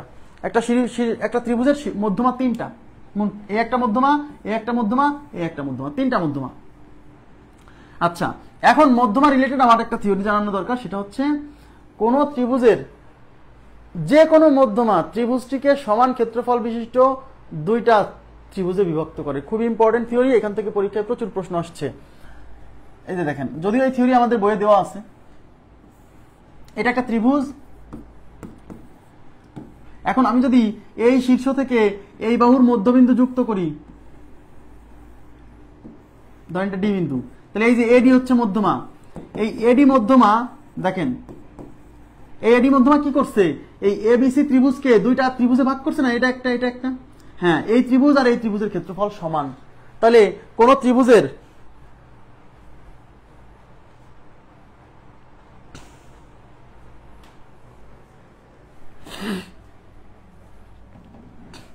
ত্রিভুজের যে কোনো মধ্যমা, যে কোনো, আমি যে মধ্যমা, যদি এই মধ্যমা আঁকাই তাও দুই সমান ক্ষেত্রফল বিশিষ্ট দুইটা ত্রিভুজ সৃষ্টি হবে। এই যে এই ক্ষেত্রফল আর এই ক্ষেত্রফল সমান। কোন ত্রিভুজের যে কোনো মধ্যমা ত্রিভুজকে সমান ক্ষেত্রফল বিশিষ্ট দুইটা ত্রিভুজে বিভক্ত করে, মনে থাকবে? মানে এই জায়গার এরিয়া আর এই জায়গার এরিয়াটা সমান। ওকে, আচ্ছা, এবার দেখেন পরবর্তী প্রশ্নে চলে যাচ্ছি। কি বলছে? বিষমবাহু ত্রিভুজ এবিসি, এই যে বিষমবাহু ত্রিভুজ এবিসি এর বাহুগুলির মান এমন ভাবে নির্ধারিত যে এডি মধ্যমা দ্বারা গঠিত ত্রিভুজ, এই যে ত্রিভুজ এবিডি, এটা দ্বারা ত্রিভুজ বোঝাচ্ছে, এডি মধ্যমা দ্বারা গঠিত ত্রিভুজ এবিডি এর ক্ষেত্রফল x বর্গমিটার বলছে। তাহলে ত্রিভুজ এবিসি এর ক্ষেত্রফল কত হবে? 34তম বিসিএস আসছে। তাহলে এখানে কি বলছে? এবিসি একটা ত্রিভুজ, তাহলে বিষমবাহু ত্রিভুজ এবিসি আঁকালাম, এই যে এবিসি ত্রিভুজ। এবিসি ত্রিভুজ। এই এবিসি ত্রিভুজের এই তিন বাহু এমন ভাবে নির্ধারিত যে এডি মধ্যমা দ্বারা গঠিত। এডি মধ্যমা মানে কি? এডি মধ্যমা কিভাবে আঁকাবো? এডি মধ্যমা মানে বুঝে নিতে হবে এই এ দেখে বুঝতে হবে এ শীর্ষ থেকে টান দিতে হবে, আর মধ্যমা আঁকতে হয় শীর্ষ থেকে তার বিপরীত বাহুর মধ্যবিন্দুর সংযোগ রেখাংশ। তাহলে এই বাহুর মধ্যবিন্দুর সংযোগ রেখাংশ, তাহলে এইটার নাম হলো ডি। কেন? এডি মধ্যমা হলে পারে এটা এ বিন্দু, তাহলে বাকি বিন্দু এটা হচ্ছে ডি বিন্দু। এখন বলছে এই এডি মধ্যমা দ্বারা গঠিত ত্রিভুজ এবিডি, এবিডি মানে এই ত্রিভুজের ক্ষেত্রফল দিয়ে আছে এক্স বর্গ একক। এই ত্রিভুজের ক্ষেত্রফল দিয়ে আছে এক্স বর্গ একক। এডি মধ্যমা দ্বারা গঠিত ত্রিভুজ এবিডি ত্রিভুজের ক্ষেত্রফল এক্স বর্গ একক। বলছে এবিসি ত্রিভুজ মানে পুরোটার ক্ষেত্রফল কত। আমরা একটু আগে একটা থিওরি পড়ে আসছি, কোন ত্রিভুজের যে কোনো মধ্যমা ত্রিভুজকে সমান ক্ষেত্রফল বিশিষ্ট দুইটা ত্রিভুজে ভাগ করে। তাহলে এই এডি মধ্যমা এই ত্রিভুজকে সমান ক্ষেত্রফল বিশিষ্ট দুইটা ত্রিভুজে ভাগ করছে না? তার মধ্যে এইটার মান যদি এক্স হয় তাহলে এইটার মান এক্স। দেওয়া নাই, থিওরি থেকে বুঝে নিতে হবে। কারণ এই মধ্যমা এই পুরো ত্রিভুজকে সমান ক্ষেত্রফলের দুইটা ত্রিভুজে ভাগ করছে, তাহলে এই অংশটা এক্স হলে এই অংশটাও এক্স হবে। তাহলে এই পুরোটার ক্ষেত্রফল কি? এক্স প্লাস এক্স, তার মানে 2x। তাহলে অতএব এবিসি এর ক্ষেত্রফল 2x বর্গমিটার বা বর্গমিটার। ঠিক আছে, 2x বর্গমিটার। তাহলে উত্তর কত? B number option 2x। X square কিভাবে? এক্স আর এক্স যোগ করলে এক্স স্কয়ার হয় না তো 2x হয়।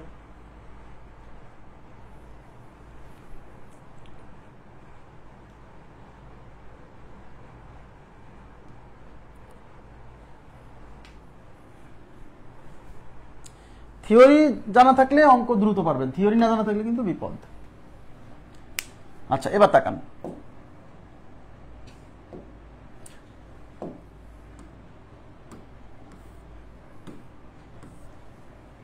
কি বলছে? এবিসি ত্রিভুজের ক্ষেত্রফল, এবিসি একটা ত্রিভুজ, তার ক্ষেত্রফল 30 স্কয়ার সেন্টিমিটার। ওকে, ডি বিন্দুটি বিসি এর উপর এমন ভাবে অবস্থিত যেন 2CD = 3BD হয়। 2CD = 3BD হয়। বলছে ত্রিভুজ এডিসি ত্রিভুজের ক্ষেত্রফল কত? সবাই একটু নতুন একটা জিনিস আমরা শিখবো এখন, এবং এই জিনিসটা জানা থাকলে অনেক জায়গাতে মানে অঙ্কগুলো খুব দ্রুত সলভ করতে পারবেন। এই জিনিসটা একটু নতুন আপনাদের কাছে লাগবে, কিন্তু এই থিওরিটা জানতে হবে। হ্যাঁ, আচ্ছা দেখেন এখানে কি বলছে? এবিসি ত্রিভুজ। তাহলে আমি একটা ত্রিভুজ আঁকাই এবিসি। তাহলে এবিসি ত্রিভুজ,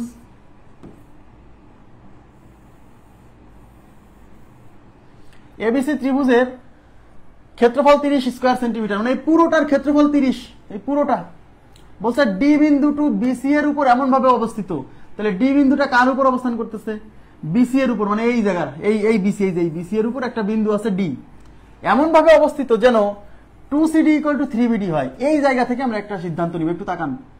2CD = 3BD। এখান থেকে এই সিডি আর বিডির অনুপাত তৈরি করে ফেলবো, তাহলে আমরা বুঝতে পারবো সিডি বড় নাকি বিডি বড়, সেটুকু আমরা বুঝতে পারবো। তাহলে সিডি আর বিডির অনুপাত তৈরি করবো। তাহলে সিডি এখানে থাকলো, এই বিডি এই পাশে গুণ আকারে আছে, এই পাশে চলে আসলো ভাগ হবে, = এই পাশে 3 আছে থাকলো, 2 এই পাশে গুণ ছিল, এই পাশে এসে ভাগ হলো। তার মানে সিডি = বিডি = 3:2। তার মানে সিডির মান 3 একক, বিডি এর মান 2 একক। তার মানে সিডি এর মান বড়। তাইলে ডি বিন্দু এমন জায়গায় বসাতে হবে যেন সি থেকে মানটা বেশি হয়। তার মানে এখানে মোটামুটি এটা হলো ডি বিন্দু। তাইলে এইটুক হচ্ছে 3 একক আর এইটুক হচ্ছে 2 একক। এইটুক বুঝছেন কিনা বলেন প্লিজ, কাইন্ডলি রেসপন্স করেন। আমি এই যেতটুক করাইছি এইটুক বুঝছেন কিনা, এইটুক বুঝছেন কিনা প্লিজ।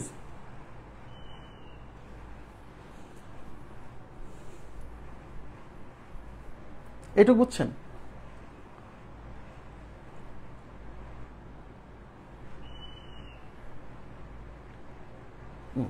আচ্ছা, এবার কি বলছে? ত্রিভুজ এডিসি এর ক্ষেত্রফল। এদিকে তাকান, কিসের ক্ষেত্রফল চাইছে? ত্রিভুজ এডিসি এর ক্ষেত্রফল। তাহলে এডিসি কেমনে পাবেন? A D C. তাহলে ত্রিভুজ এডিসি, তাহলে এ থেকে ডি পর্যন্ত যদি যুক্ত না করি তাহলে তো ত্রিভুজই হবে না। তাই আমরা এ থেকে ডি পর্যন্ত যুক্ত করব, তাহলেই হবে ত্রিভুজ এডিসি। এডিসি এর ক্ষেত্রফল মানে এই জায়গার ক্ষেত্রফল চাইছে। আপনারা এইটুক বুঝছেন কিনা বলেন? এইটুকের ক্ষেত্রফল কত বের করতে বলছে? ত্রিভুজ এডিসি এর ক্ষেত্রফল কত এটা বের করতে বলছে। মজার বিষয় হচ্ছে, এদিকে তাকান, কোন একটা ত্রিভুজের যে কোনো বাহু এই যে এটাকে বলে সিভিয়ান। এদিকে তাকান, আমি আগামী ক্লাসে সিভিয়ান পড়াবো, আগে বলে দিচ্ছি। সিভিয়ান CEVIAN, মেবি সিভিয়ানের বাংলা এরকম, ইংরেজি বাংলা বানানটা এরকমই। তারপর আমি একবার দেখে নিচ্ছি। আচ্ছা, পরবর্তী স্লাইডে আছে। সিভিয়ান, সিভিয়ান কি? সিভিয়ান হচ্ছে কোনো একটা শীর্ষ, এই যে এডি, এই যে এই এডিটা হচ্ছে সিভিয়ান। কোনো একটা শীর্ষ থেকে তার বিপরীত বাহুর যে কোনো বিন্দুর সংযোগ রেখাংশকে বলে সিভিয়ান। পরবর্তী ক্লাসে সিভিয়ান নিয়ে ডিটেলস আলোচনা আছে, টেনশন করেন না। কোন একটা ত্রিভুজের যে কোনো শীর্ষ থেকে তার বিপরীত বাহুর যে কোনো বিন্দুর সংযোগ রেখাংশকে বলে সিভিয়ান। যেমন এই শীর্ষ থেকে এইখানে একটা সংযোগ রেখাংশ দিলাম, এটা একটা সিভিয়ান। এখান থেকে এখানে একটা সংযোগ রেখাংশ দিলাম, এটা একটা সিভিয়ান। এখান থেকে এটা একটা সংযোগ রেখাংশ দিলাম, এটা একটা সিভিয়ান। এখন অনেকে বলবেন, এখন ত্রিভুজের এই শীর্ষ থেকে যদি এই বাহুর মধ্যবিন্দুর সংযোগ রেখাংশ আঁকাই, এইটাও একটা সিভিয়ান। এই সিভিয়ানের নাম হচ্ছে মধ্যমা। এগুলো প্রত্যেকেই সিভিয়ান, কিন্তু এরা একটা মধ্যমা না।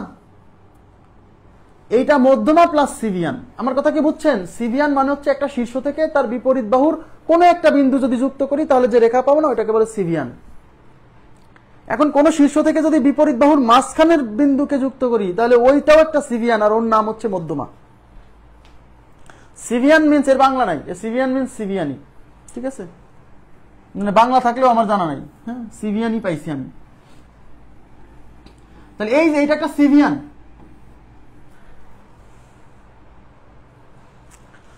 এখন এই সিভিয়ান, আমার সিভিয়ানের কনসেপ্টটা কি বুঝছেন? সিভিয়ান কি জিনিস এইটুকু বুঝছেন কিনা প্লিজ শুধু এইটুকু রেসপন্স করেন যে সিভিয়ান মানে কি, এইটুকু বুঝছেন কিনা। জি, সকল মধ্যমাই সিভিয়ান, কিন্তু সব সিভিয়ান মধ্যমা না। কোন শীর্ষ থেকে বিপরীত বাহুর যে কোনো বিন্দু যুক্ত করলেই ওটা সিভিয়ান। বাট কোন শীর্ষ থেকে যদি বিপরীত বাহুর মাঝখানের বিন্দু যুক্ত করি তাহলে ওইটাও সিভিয়ান, আর ওই সিভিয়ানের একটা স্পেশাল নাম হচ্ছে মধ্যমা, মিডিয়ান। ঠিক আছে, ওকে। আচ্ছা, এখন মজার থিওরি হচ্ছে, এদিকে তাকান। যখনই আপনি ত্রিভুজের কোন শীর্ষ থেকে একটা সিভিয়ান অঙ্কন করবেন, তাকান, কোন শীর্ষ থেকে তার বিপরীত বাহুর উপর একটা সিভিয়ান যখন অঙ্কন করবেন, তখন এই বাহুটা দুই ভাগে বিভক্ত হবে না? হবে না? এই দেখেন, এই পাশে এক ভাগ, এই যে এই পাশে এক ভাগ, এই পাশে এক ভাগ, অবশ্যই হবে, অবশ্যই হবে। কোন ত্রিভুজের কোন একটা সিভিয়ান যদি আমরা আঁকাই তাহলে ওই সিভিয়ান এই বাহুকে দুইটা ভাগে ভাগ করবে। মজার বিষয় হচ্ছে এই বাহুটার এই ভাগ আর এই ভাগ যে অনুপাতে বিভক্ত হবে, মজার বিষয় হচ্ছে এই ত্রিভুজ আর এই ত্রিভুজের ক্ষেত্রফলও সেই অনুপাতেই বিভক্ত হবে। মানে আমি বোঝাতে চাচ্ছি, এই সিভিয়ান এই বাহুকে যে অনুপাতে ভাগ করবে, এই সিভিয়ান এই পুরো ত্রিভুজকে কি দুইটা ত্রিভুজে ভাগ করছে না? হ্যাঁ, এইটার অনুপাত যা হবে, এই ত্রিভুজের ক্ষেত্রফল আর এই ত্রিভুজের ক্ষেত্রফলের অনুপাত তাই হবে। এইটাই থিওরি। কোন সিভিয়ান এই বাহুকে যে অনুপাতে ভাগ করবে, ওই সিভিয়ানটা তো এই ত্রিভুজকেও দুইটা ত্রিভুজে ভাগ করছে, এই একটা না? তাইলে এই বাহুর এই অংশ আর এই অংশ যে অনুপাতে বিভক্ত হবে, এই সিভিয়ান দ্বারা এই পুরো ক্ষেত্রফলটাই যে এই পাশে একটা অংশ, এই পাশে একটা অংশ না, এই অংশ আর এই অংশের অনুপাতও এই বাহু আর এই বাহুর অনুপাতে সমান হবে। এবার কি আমার কথাটা বুঝছেন? হ্যাঁ, দেখেন তাহলে এখন বিষয়টা এইদিকে তাকান। তাহলে এইটুক এই যে দেখেন, সিডি হচ্ছে 3 অনুপাত, বিডি হচ্ছে 2 অনুপাত। তাহলে এইটুক যদি 2 অনুপাত হয়, আর যদি 3 অনুপাত হয়, আমি কি বলতে পারি অনুপাতের সাথে একটা গুণ, কমন রাশি গুণ ধরে নিতে হয় না, এক্স। তাহলে আমি বলতে পারি এই যে ত্রিভুজ, এই যে দেখেন এ বিডি ত্রিভুজ, এই যে এ বিডি ত্রিভুজ, তাহলে এই এবিডি ত্রিভুজের ক্ষেত্রফল হবে এই 2x, আর এই যে এডিসি ত্রিভুজের ক্ষেত্রফল হবে এটা যেহেতু 3, তাহলে 3x ক্ষেত্রফল। আরে এই বাহু আর এই বাহুর এইটুক আর এইটুকের অনুপাত যা হবে, এই অংশের ক্ষেত্রফল আর এই অংশের ক্ষেত্রফলের অনুপাত তাই হবে। তাহলে এখন বলেন এই পুরোটার ক্ষেত্রফল কত দেওয়া আছে? 30। তাহলে এই পুরোটার ক্ষেত্রফল কেমনে পাবেন? এইটুকের ক্ষেত্রফল ধরছি 2x, এইটুকের ক্ষেত্রফল ধরছি 3x, তাহলে 2x আর 3x যোগ করলে এই পুরোটার ক্ষেত্রফল পাবো, আর মান দিয়ে আছে 30। তাহলে প্রশ্ন মতে 2x + 3x = 30। তাহলে 5x = 30, তাহলে x ইকুয়াল টু এই 5 এই পাশে গুণ আছে ওই পাশে ভাগ হবে, তাহলে 30 ডিভাইডেড বাই 5 উত্তর হলো 6। না উত্তর 6 না, মানে x এর মান বের হয়েছে 6। এখন প্রশ্নে নির্ণয় করতে বলছে কি এডিসি ত্রিভুজের ক্ষেত্রফল। এডিসি ত্রিভুজের ক্ষেত্রফল হচ্ছে 3x, ওই যে x এর মান 6, সেই 6 এখানে বসাই দিলে অতএব ত্রিভুজ এডিসি এর ক্ষেত্রফল, এডিসি এর ক্ষেত্রফল, ত্রিভুজ এডিসি এর ক্ষেত্রফল equal to 3x is equal two 3 into 6, 3 6 18 বর্গ একক।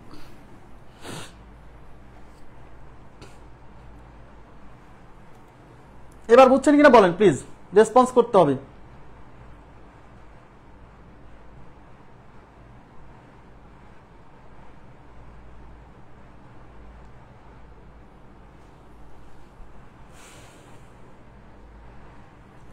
আমি আবার বলছি, কোন একটা ত্রিভুজের সিভিয়ান যে বাহুর উপর অঙ্কন করছি, ওই সিভিয়ানটা এই বাহুকে যে অনুপাতে ভাগ করবে, ওই সিভিয়ানটা এই ত্রিভুজকেও ঠিক, ত্রিভুজের ক্ষেত্রফলকেও ঠিক সেই অনুপাতে বিভক্ত করবে।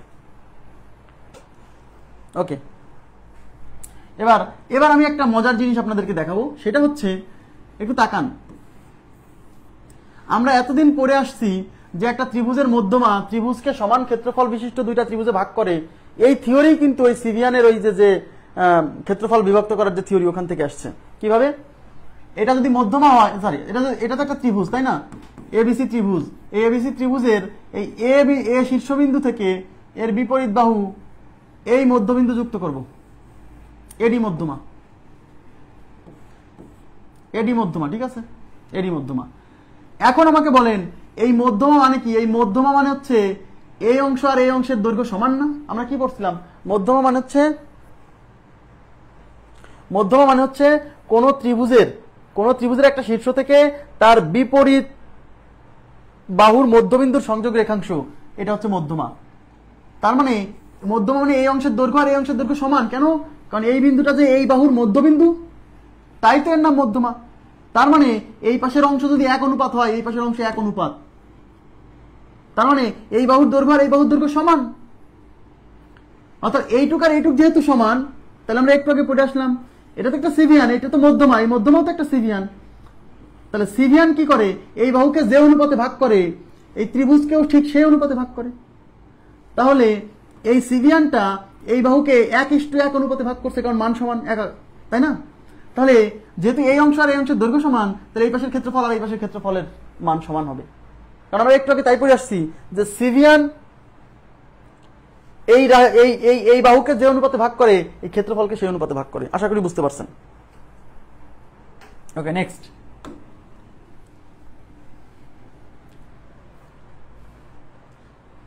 আচ্ছা, এই অঙ্কটা আমি সবার পরে করাবো, এই অঙ্কটা সবার পরে করাবো। হ্যাঁ, মনে রাখবেন 82 নম্বর কোশ্চেনটা আমি সবার পরে সলভ করে দিব। এই 86 পর্যন্ত সলভ করার পরে 82 সলভ করে দিব। এটা দেখেন এবার। এখানে বলছে একটি ত্রিভুজের 3 বাহুর দৈর্ঘ্য x+9, একটি ত্রিভুজের 3 বাহুর দৈর্ঘ্য x+9 মিটার। এই যে একটা বাহুর দৈর্ঘ্য x+9 মিটার, আর একটা বাহুর দৈর্ঘ্য 2x+1 মিটার, এবং আর একটা বাহুর দৈর্ঘ্য 2 × 2x-1 মিটার। বলছে ত্রিভুজটির পরিসীমা 29 হলে ক্ষুদ্রতম বাহুটির দৈর্ঘ্য কত? এই যে এটা দেওয়া আছে ত্রিভুজের পরিসীমা, পরিসীমা মানে এই 3 বাহুর দৈর্ঘ্যের যোগফল। তাহলে অঙ্কে চাইছে ক্ষুদ্রতম বাহুর মান কত। তাহলে এই যে 3 বাহু, এই 3 বাহুর মধ্যে এই 3 বাহুর দৈর্ঘ্যের মান বের করে দেখতে হবে কোন মানটা সবচেয়ে ছোট। কিন্তু এই 3 বাহুর দৈর্ঘ্যের মান বের করতে গেলে এখানে একটা অজানা রাশি আছে x, এই x এর মান জানতে হবে না? ওই x এর মান না জানলে কি করে বুঝবো যে কোন মানটা বড়? এই জন্য আমাদের প্রথম টার্গেট হচ্ছে এই x এর মানটা বের করা। আর এই x এর মান বের করার জন্য একটা হিন্টস দেওয়া আছে, x এর মান বের করার জন্য একটা হিন্টস দেওয়া আছে, সেটা হচ্ছে পরিসীমা 29। এই পরিসীমা 29 কে ব্যবহার করে আমরা x এর মান বের করব, আর সেই x এর মান এখানে বসায় 3 বাহুর দৈর্ঘ্য পাবো, তার মধ্যে যে মানটা ছোট হবে সেটাই উত্তর। সবচেয়ে ছোট বাহুর দৈর্ঘ্য চাইছে, ঠিক আছে? আচ্ছা, এবার দেখেন তাহলে পরিসীমা মানে হচ্ছে এই 3 বাহুর যোগফল। তাহলে প্রশ্ন মতে x+9 plus 2x+1 plus 2 × 2x-1, এই যে 3 বাহুর দৈর্ঘ্যের যোগফল, এটা হচ্ছে 29 ইজ ইকুয়াল টু 29। ওকে, আচ্ছা, এখন এগুলো যোগ করতে হলে x+9 প্লাস 2x+1 2 দিয়ে গুণ করলে 4x-2 ইজ ইকুয়াল টু 29। আচ্ছা, তাহলে এখন এই x আর 2x, 3x আর 4x হচ্ছে 7x। এই 9 আর 1 10, 10 থেকে 2 গেলে হচ্ছে 8 ইজ ইকুয়াল টু 29। এই 8 এই পাশে যোগ আছে, ওই পাশে বিয়োগ হবে, তাহলে 7x ইজ ইকুয়াল টু 29 থেকে 8 বিয়োগ হলে 21, তাহলে x ইজ ইকুয়াল টু 21 কে এই 7 দিয়ে ভাগ করলে 3, x এর ভ্যালু হচ্ছে 3। এই x এর মান এখন এখানে এখানে এখানে বসায় দেখতে হবে কোন মানটা ছোট।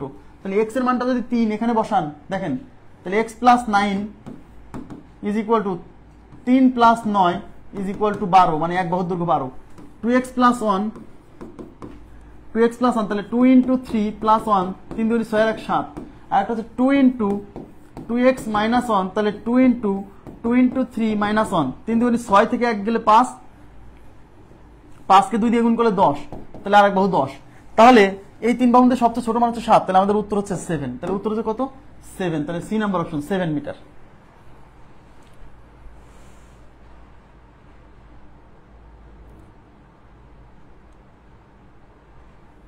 হয়েছে? এটা খুবই সহজ।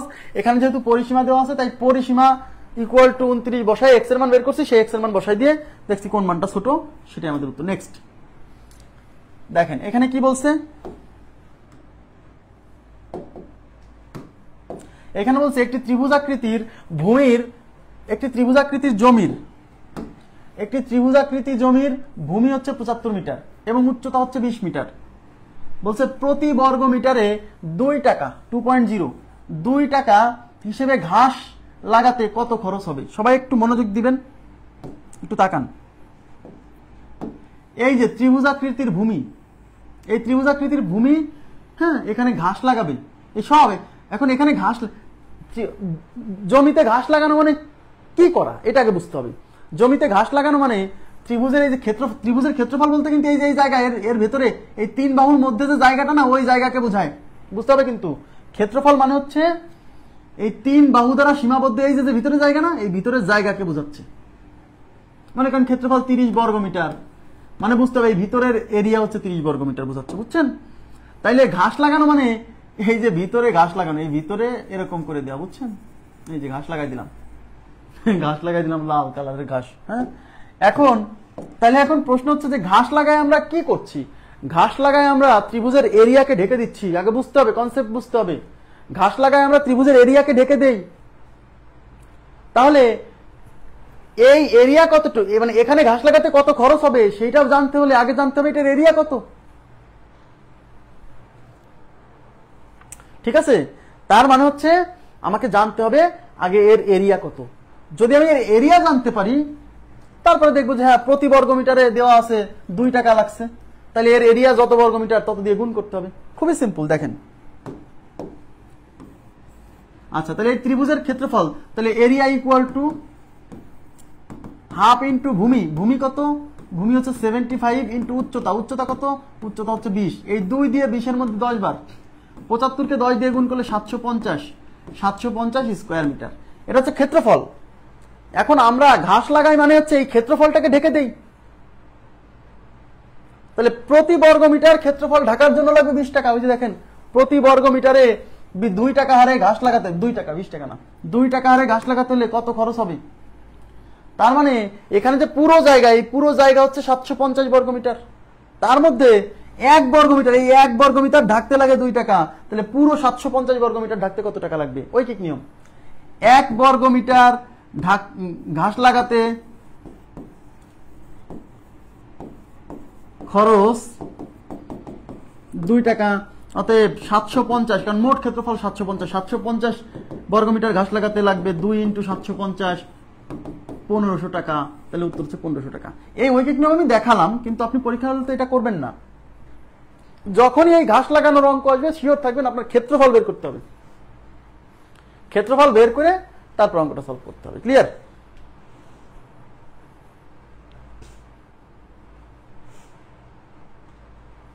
হ্যাঁ, আর যখন বেড়া দেওয়ার অঙ্ক আসবে, বেড়া দেওয়া, দেখেন যখন এই বেড়া দেওয়ার অঙ্ক আসবে, যে এই ত্রিভুজাকৃতির জমির চারপাশে বেড়া দিব, বেড়া দিয়ে কি করেন? বেড়া দিয়ে কি এই এর ভিতরে ঢেকে দেন? বেড়া দিয়ে ঢাকেন না, বেড়া দিয়ে হচ্ছে এই যে এই পথগুলোকে আটকাই দেন।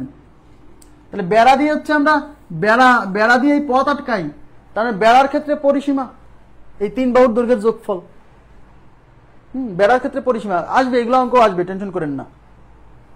ওকে, আচ্ছা, তাহলে তার মানে ক্ষেত্রফল বের করবেন, ক্ষেত্রফল 750 বর্গমিটার, আর প্রতি বর্গমিটারে খরচ হচ্ছে 2 টাকা। তাহলে 750 বর্গমিটারে খরচ 750 গুণ 2 1500 টাকা। ক্লিয়ার? নেক্সট প্রশ্নে কি বলছে? একটি ত্রিভুজাকৃতির জমির ভূমি, এটা কত হবে বলেন আপনারা? একটি ত্রিভুজাকৃতির জমির ভূমি হচ্ছে 50 মিটার, ভূমি 50 মিটার, উচ্চতা 20 মিটার, প্রতি বর্গমিটারে 1.5 টাকা হিসেবে ঘাস লাগাতে কত খরচ হবে? আমি কি বলছি? ঘাস লাগানোর কথা বললেই ক্ষেত্রফল বের করতে হবে, ক্ষেত্রফল। হ্যাঁ, তাহলে এরিয়া হাফ ইন্টু ভূমি, ভূমি কত? ভূমি হচ্ছে 50 ইন্টু উচ্চতা, উচ্চতা কত? 20। এটা দিয়ে এটা যাবে 10 বার, 10 গুণ 50 হচ্ছে 500। তাহলে ক্ষেত্রফল হচ্ছে 500 বর্গমিটার, প্রতি বর্গমিটার ঘাস লাগাতে লাগে 1.5। তাহলে অতএব মোট খরচ, এই যে টোটাল ক্ষেত্রফল 500 আর 1 বর্গমিটারে ঘাস লাগাতে লাগে 1.5, তাই 500 কে 1.5 দিয়ে গুণ করলে ব্যাস। তো সরাসরি না পারলে পয়েন্ট তুলে দিবেন, পয়েন্ট তুলে দিলে নিচে 10, এই শূন্য আর এই শূন্য ক্যান্সেল, 15 কে 5 দিয়ে গুণ করলে 5 15 75, আর একটা শূন্য বসে 750 টাকা। তাহলে উত্তর হচ্ছে 750 টাকা। ঘাস লাগানোর কথা বললেই ক্ষেত্রফল নিয়ে কাজ, বেড়া দেওয়ার কথা বললেই পরিসীমা নিয়ে কাজ, মাথায় রাখবেন। নেক্সট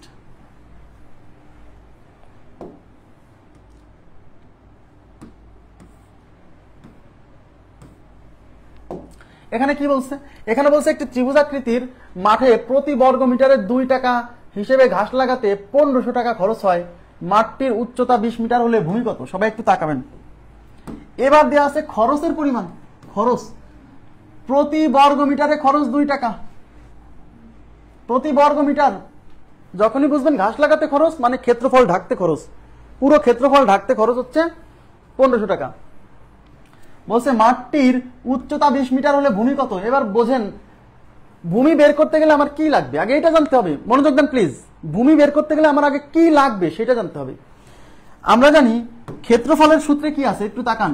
এ আর ই, area is equal to half into ভূমি ইন্টু উচ্চতা। এই উচ্চতার মান 20 দেওয়া আছে, তাহলে হাফ ইন্টু ভূমি ইন্টু উচ্চতা। আমরা এই ভূমির মানটা বের করতে চাচ্ছি। এই ভূমি কিন্তু এরিয়ার সূত্রের মধ্যে আছে, তাইলে আমার এই ভূমির মান বের করতে গেলে এরিয়ার মান জানতে হবে, না হলে অঙ্ক হবে না।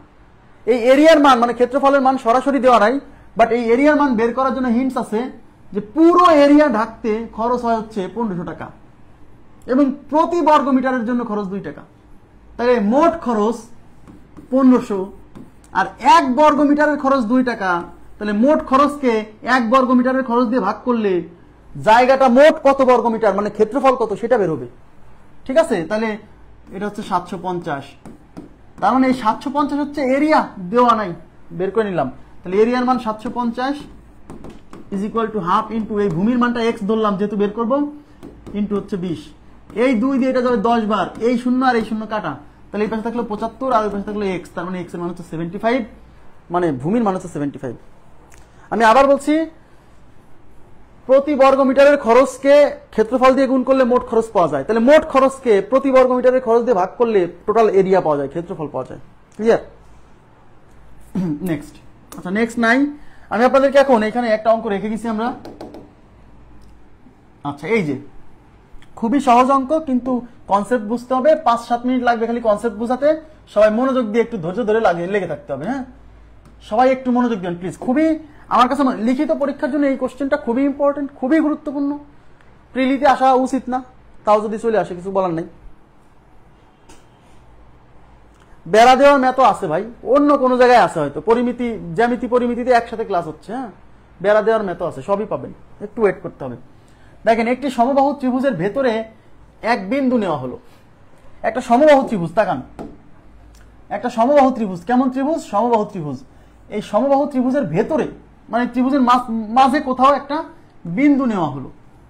কোথাও একটা বিন্দু নেওয়া হলো, ওই বিন্দু থেকে সমবাহু ত্রিভুজের বাহুগুলোর, ত্রিভুজের এখানে একটা স্পেস হবে, ত্রিভুজের বাহুগুলোর উপর অঙ্কিত লম্বের দৈর্ঘ্য যথাক্রমে √3 সেন্টিমিটার, 2√2 সেন্টিমিটার, 3√3 সেন্টিমিটার, 2√3, সরি। ওই সমবাহু ত্রিভুজের বাহুর দৈর্ঘ্য কত? আগে এই প্রশ্নটা বুঝতে হবে।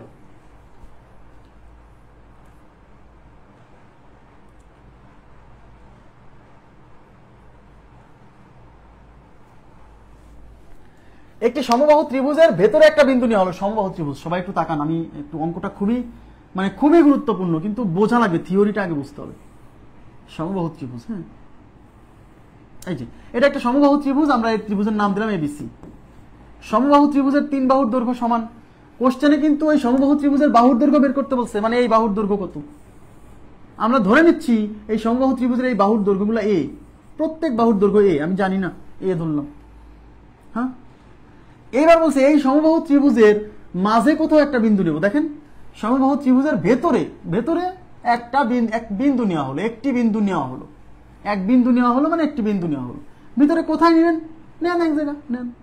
এটা কিন্তু নির্দিষ্ট না, যে কোনো এক জায়গায়। ধরেন আমি বিন্দুটা এখানে নিলাম,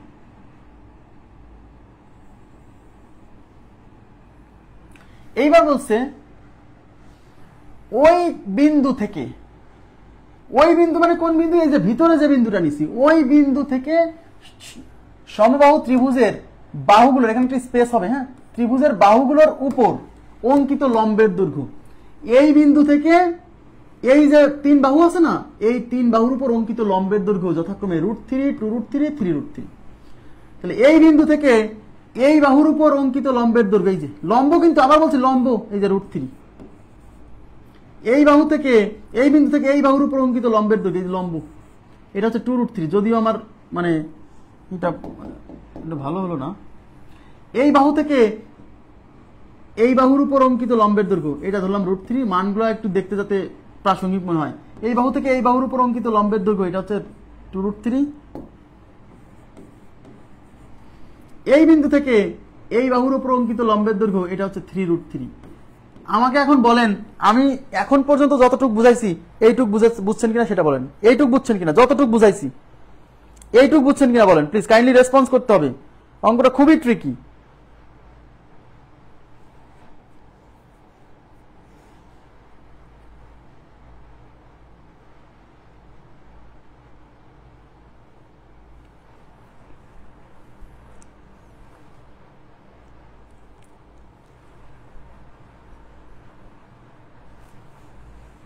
আচ্ছা, এইটুকু বুঝছেন। এখন এই অঙ্ক করার জন্য আপনাকে কিছু চিত্র আঁকাতে হবে, মানে এই অঙ্কটা একটু মনে রাখতে হবে স্পেশালি, হ্যাঁ। যদি অঙ্ক সহজ, আমি বুঝাই দিব, আপনার মনে থাকবে আমি জানি। একটু তাকান, একটু তাকান। এখন এই শীর্ষ থেকে আমি এই বিন্দুটা এই যুক্ত করব, এই শীর্ষ থেকে এই বিন্দুটা যুক্ত করব।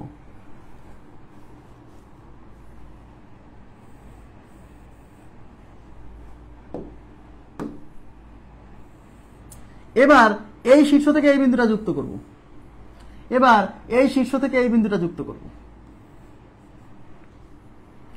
এইবার আমাকে বলেন, একটু তাকাবেন প্লিজ।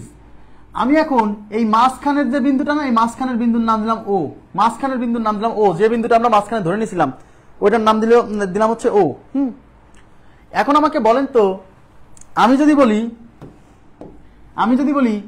এ ও বি একটা ত্রিভুজ, সবাই কি বুঝতেছেন? আমি যদি বলি এ ও বি একটা ত্রিভুজ, এ ও বি মানে এই যে এটা একটা ত্রিভুজ কিনা? এটা একটা ত্রিভুজ কিনা বলেন তো? আমি যদি বলি বি ও সি একটি ত্রিভুজ, এই যে বি ও সি, এই যে বি ও সি, এটা একটা ত্রিভুজ। আমি যদি বলি এ ও সি একটি ত্রিভুজ, এই যে এ ও সি একটা ত্রিভুজ, ঠিক আছে কিনা? ঠিক আছে কিনা বলেন তো? এখন আমাকে বলেন, এই পুরো এবিসি ত্রিভুজের মধ্যে এওবি, বিওসি আর এওসি এই 3টা ত্রিভুজই কভার করছে না? এই পুরো এবিসি ত্রিভুজটাকে এই 3টা ত্রিভুজ কভার করছে কিনা আমাকে এইটুক বলেন। আমাকে যদি এই কথাটুকু বলেন যে এই পুরো ত্রিভুজটাকে এওবি ত্রিভুজ, বিওসি ত্রিভুজ আর এওসি ত্রিভুজ, মানে এই 3টা ত্রিভুজ মিলেই কি এই পুরো এবিসি ত্রিভুজ গঠিত হয়েছে কিনা? এটাকে বুঝছেন? এই 3টা ত্রিভুজ মিলেই কিন্তু এই পুরো ত্রিভুজটা সৃষ্টি হয়েছে, রাইট? তার মানে এই 3টা ত্রিভুজের ক্ষেত্রফল যোগ করলে আমি এই পুরো এবিসি ত্রিভুজের ক্ষেত্রফল পাবো। এইটুকু ক্লিয়ার কিনা বলেন? এই 3টা ত্রিভুজের ক্ষেত্রফল যোগ করলে আমি পুরো এবিসি ত্রিভুজের ক্ষেত্রফল পাবো কিনা? ইয়েস। তাহলে ত্রিভুজ ক্ষেত্রফল এবিসি ইজ ইকুয়াল টু ত্রিভুজ এ ও বি প্লাস ত্রিভুজ বিওসি প্লাস ত্রিভুজ এওসি। ক্লিয়ার? হ্যাঁ, এইখানে এখন আমাকে বোঝান, একটু তাকাবেন প্লিজ, একটু তাকাবেন। এখন আমি যদি বলি যে এই যে তাকাতে বলছে, কিন্তু এই বিওসি ত্রিভুজের ক্ষেত্রফল কিভাবে বের করবেন?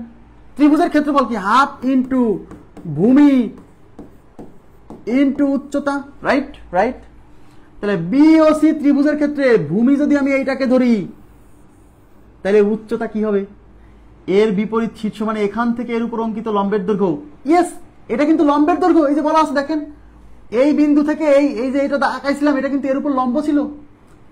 তার মানে বিওসি ত্রিভুজের ক্ষেত্রে ক্ষেত্রফল নির্ণয়ের ক্ষেত্রে এইটা হলো ভূমি আর এইটা হলো লম্ব, তাই কিনা? আবার এইটা কিন্তু এই বাহুর উপর লম্ব ছিল, এই যে বলা আছে এই বিন্দু থেকে এই বাহুর উপর অঙ্কিত লম্ব। তাহলে এই এ ও সি, এই ত্রিভুজটা আমি অন্য কালার দিয়ে দিচ্ছি, যে এ ও সি ত্রিভুজ, একটু তাকান। এ ও সি ত্রিভুজের ক্ষেত্রফল যখন বের করবেন তখন লিখবেন হাফ ইন্টু ভূমি ইন্টু উচ্চতা। ভূমি হচ্ছে এইটা আর উচ্চতা হলো এর বিপরীত শীর্ষ, এখান থেকে এর উপর অঙ্কিত লম্বের দৈর্ঘ্য, রাইট? এবার আপনাকে যদি বলি ত্রিভুজ এ ও বি ত্রিভুজের ক্ষেত্রফল, তাহলে কেমনে বের করবেন?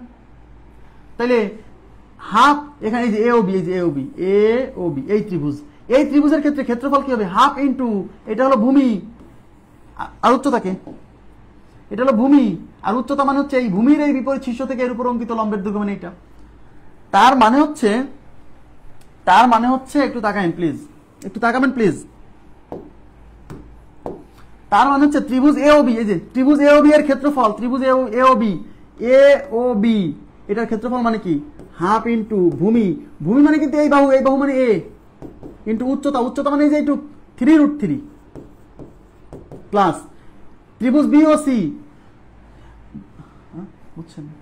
ত্রিভুজ বিওসি মানে এই যে এইটা, এই বিওসি ত্রিভুজের ক্ষেত্রফল হচ্ছে হাফ ইন্টু ভূমি মানে হচ্ছে এ আর উচ্চতা মানে যে এইটুক 2√3 প্লাস ত্রিভুজ এওসি মানে এইটার ক্ষেত্রফল মানে হচ্ছে হাফ ইন্টু ভূমি মানে হচ্ছে এই যে বাহুর দৈর্ঘ্য এ, সমবাহু ত্রিভুজ ছিল না, মনে আছে? ইন্টু উচ্চতা মানে যে এইটা √3। ক্লিয়ার? আর এই পুরোটা যেহেতু একটা সমবাহু ত্রিভুজ, তাহলে এবিসি ত্রিভুজের ক্ষেত্রফল, সমবাহু ত্রিভুজের ক্ষেত্রফল নির্ণয়ের সূত্র কি ছিল? √3 divided by 4 into a square, মনে আছে কিনা বলেন? তার মানে আমি এই পুরো এবিসি ত্রিভুজের ক্ষেত্রফল, যেহেতু সমবাহু ত্রিভুজ, তাই আমরা এই যে ত্রিভুজ এবিসি, এই এবিসি ত্রিভুজের ক্ষেত্রফলের কাছে √3 divided by 4 into a square এটাও লিখতে পারি, কারণ এটাও ক্ষেত্রফল আর এই। আচ্ছা বলেন, এই √3 divided by 4 into a square এটা কার ক্ষেত্রফল? এই এবিসি ত্রিভুজের ক্ষেত্রফল। আর এই তিনটা ক্ষেত্রফল যোগ করলে কার ক্ষেত্রফল? ওইটাও এবিসি ত্রিভুজের ক্ষেত্রফল। তাহলে এটাও এবিসি ত্রিভুজের ক্ষেত্রফল, এই পুরোটাও এবিসি ত্রিভুজের ক্ষেত্রফল। তাহলে মাঝখানে তো ইকুয়াল দিতেই হবে। এইটুক ক্লিয়ার কিনা বলেন প্লিজ? আমাকে রেসপন্স করতে হবে এখন, যে আমি এই যে যা বুঝালাম এইটুক বুঝছেন কিনা বলেন। আমি পানির বিরতি দিচ্ছি, আপনারা বলবেন যে এইটুক বুঝছেন কিনা।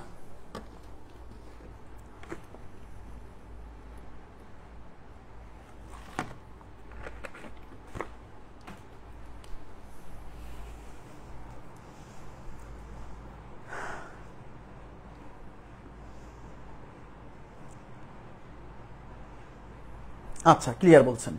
এখন সবাই একটু তাকাবেন প্লিজ। এই পাশে দেখেন কি কি কমন আছে? হাফ কমন আছে, এ কমন আছে, √3 কমন আছে। দেখেন সব জায়গায় √3 কমন আছে। তাহলে এই পাশে কি থাকলো? এই পাশে থাকলো হচ্ছে √3 divided by 4 into a square, আর ওই পাশে হাফ এ ইন্টু √3, এটুক কমন নিলে এখানে থাকতেছে 3, এখানে থাকতেছে 2, আর ওখান থেকে সব কমন চলে আসছে, সব কমন হয়েছে, তার মানে ওখানে কিছু নেই, মানে 1। ঠিক আছে, এইবার এই পাশ থেকে √3 আর এই পাশ থেকে √3 কাটা। হ্যাঁ, এই পাশে থাকলে a স্কোয়ার আর এই পাশে থাকলে হচ্ছে a স্কোয়ার বাই 4। আচ্ছা, এই 2 দিয়ে এই 4 কে 2 বার যায়, তাহলে এখানে থাকলে a স্কোয়ার আর নিচে থাকলে হচ্ছে 2, আর এই পাশে থাকলে হচ্ছে a ইন্টু 3 2 5 আর 1 6। এখন এই a দিয়ে এই পাশে একটা a কাটা, দেখেন।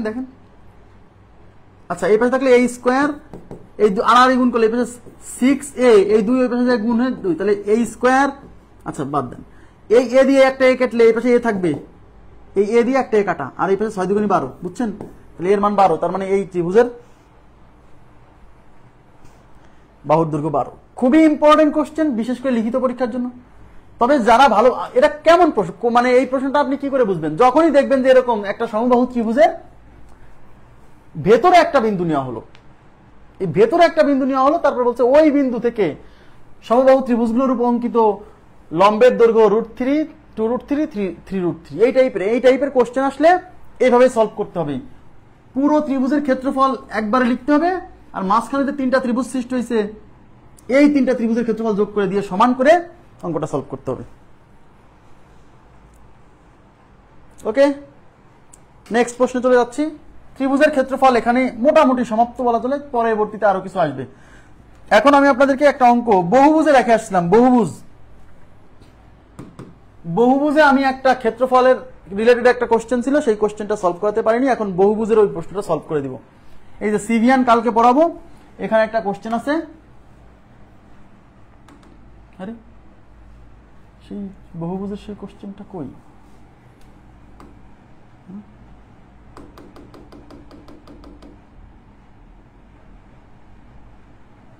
কথা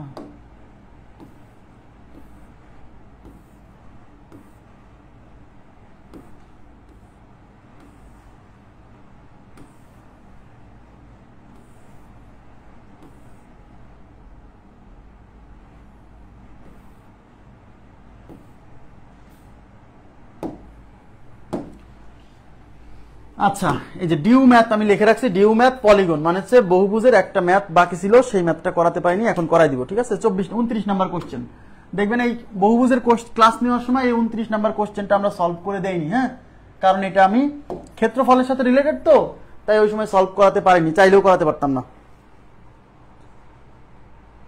দেখেন এখানে কি বলছে, একটি সুষম ষড়ভুজ, এই ক্ষেত্রফল রিলেটেড যদি কোশ্চেন আসে এই ষড়ভুজেরই আসবে। আবার বলছি সুষম এবং এই ষড়ভুজেরই আসবে, অন্য কিছু আসবে না, কারণ এই টাইপের কোশ্চেন এইভাবে ডেটা দেওয়া থাকলে শুধু ষড়ভুজের ক্ষেত্রেই সলভ করা পসিবল, হ্যাঁ, অন্যতার ক্ষেত্রে পসিবল, বাট আরো ডেটা দেওয়া থাকতে হবে। একটি সুষম ষড়ভুজের প্রত্যেক বাহুর দৈর্ঘ্য 4 সেন্টিমিটার। এটা যে 4 কি করে বুঝলাম? এই যে অপশনগুলো বাংলায় আছে তাই, বুঝছেন? অপশন যেহেতু বাংলায়, বুঝতে হবে অঙ্কের ডেটাগুলো বাংলায়, অপশন যদি ইংরেজিতে, অঙ্কের ডেটাগুলো ইংরেজিতে। 4 সেন্টিমিটার হলে এর ক্ষেত্রফল কত নির্ণয় করুন। কার ক্ষেত্রফল চাইছে বলেন তো? এখানে যে সুষম ষড়ভুজের বর্ণনা দেওয়া আছে না, ওই ষড়ভুজের ক্ষেত্রফল চাইছে। তাহলে আমি একটা ষড়ভুজ আঁকাই। ষড়ভুজ মানে 6 বাহু, তাকাবেন প্লিজ। সুষম মানে বুঝতেই পারছেন, বাহুর দৈর্ঘ্য সমান। এই যে এটা একটা সুষম ষড়ভুজ, সুষম হয়নি। এইবার এর ক্ষেত্রফল বের করতে বলছে, এগুলো 4, প্রত্যেক বাহুর দৈর্ঘ্য 4। অনেকে মনে করতেছে রে ভাই এর ক্ষেত্রফল আবার কেমনে বের করবো? এর জন্য একটা মজার বিষয় আছে। এর ক্ষেত্রফল বের করতে গেলে প্রথম কাজ হচ্ছে এই ষড়ভুজের ঠিক মাঝখানে একটা বিন্দু আঁকাতে হবে, ঠিক মাঝখানে, ঠিক মিডিলে মাঝখানে একটা বিন্দু নিলাম।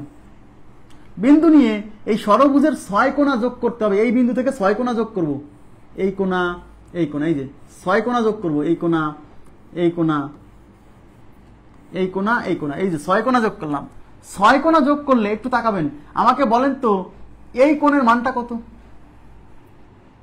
যেহেতু এটা সুষম ষড়ভুজ, তার মানে এই বাহুর মান সমান, তাহলে কেন্দ্র থেকে এই বিন্দুগুলোর দূরত্ব যেহেতু সমান, তাহলে এই পুরো কোণটা কিন্তু 360। তাকান, এই পুরো কোণটা যেহেতু 360, তাহলে এখানে কোণ আছে কয়টা? 1টা 2টা 3টা 4টা 5টা 6টা, তাহলে এই প্রত্যেক কোণের মান সমান হবে 360 কে 6 দিয়ে ভাগ করলে 6 6 36, মানে এই প্রত্যেকটা কোণ হবে 60 ডিগ্রি। আপনারা কি এইটুকু বুঝছেন?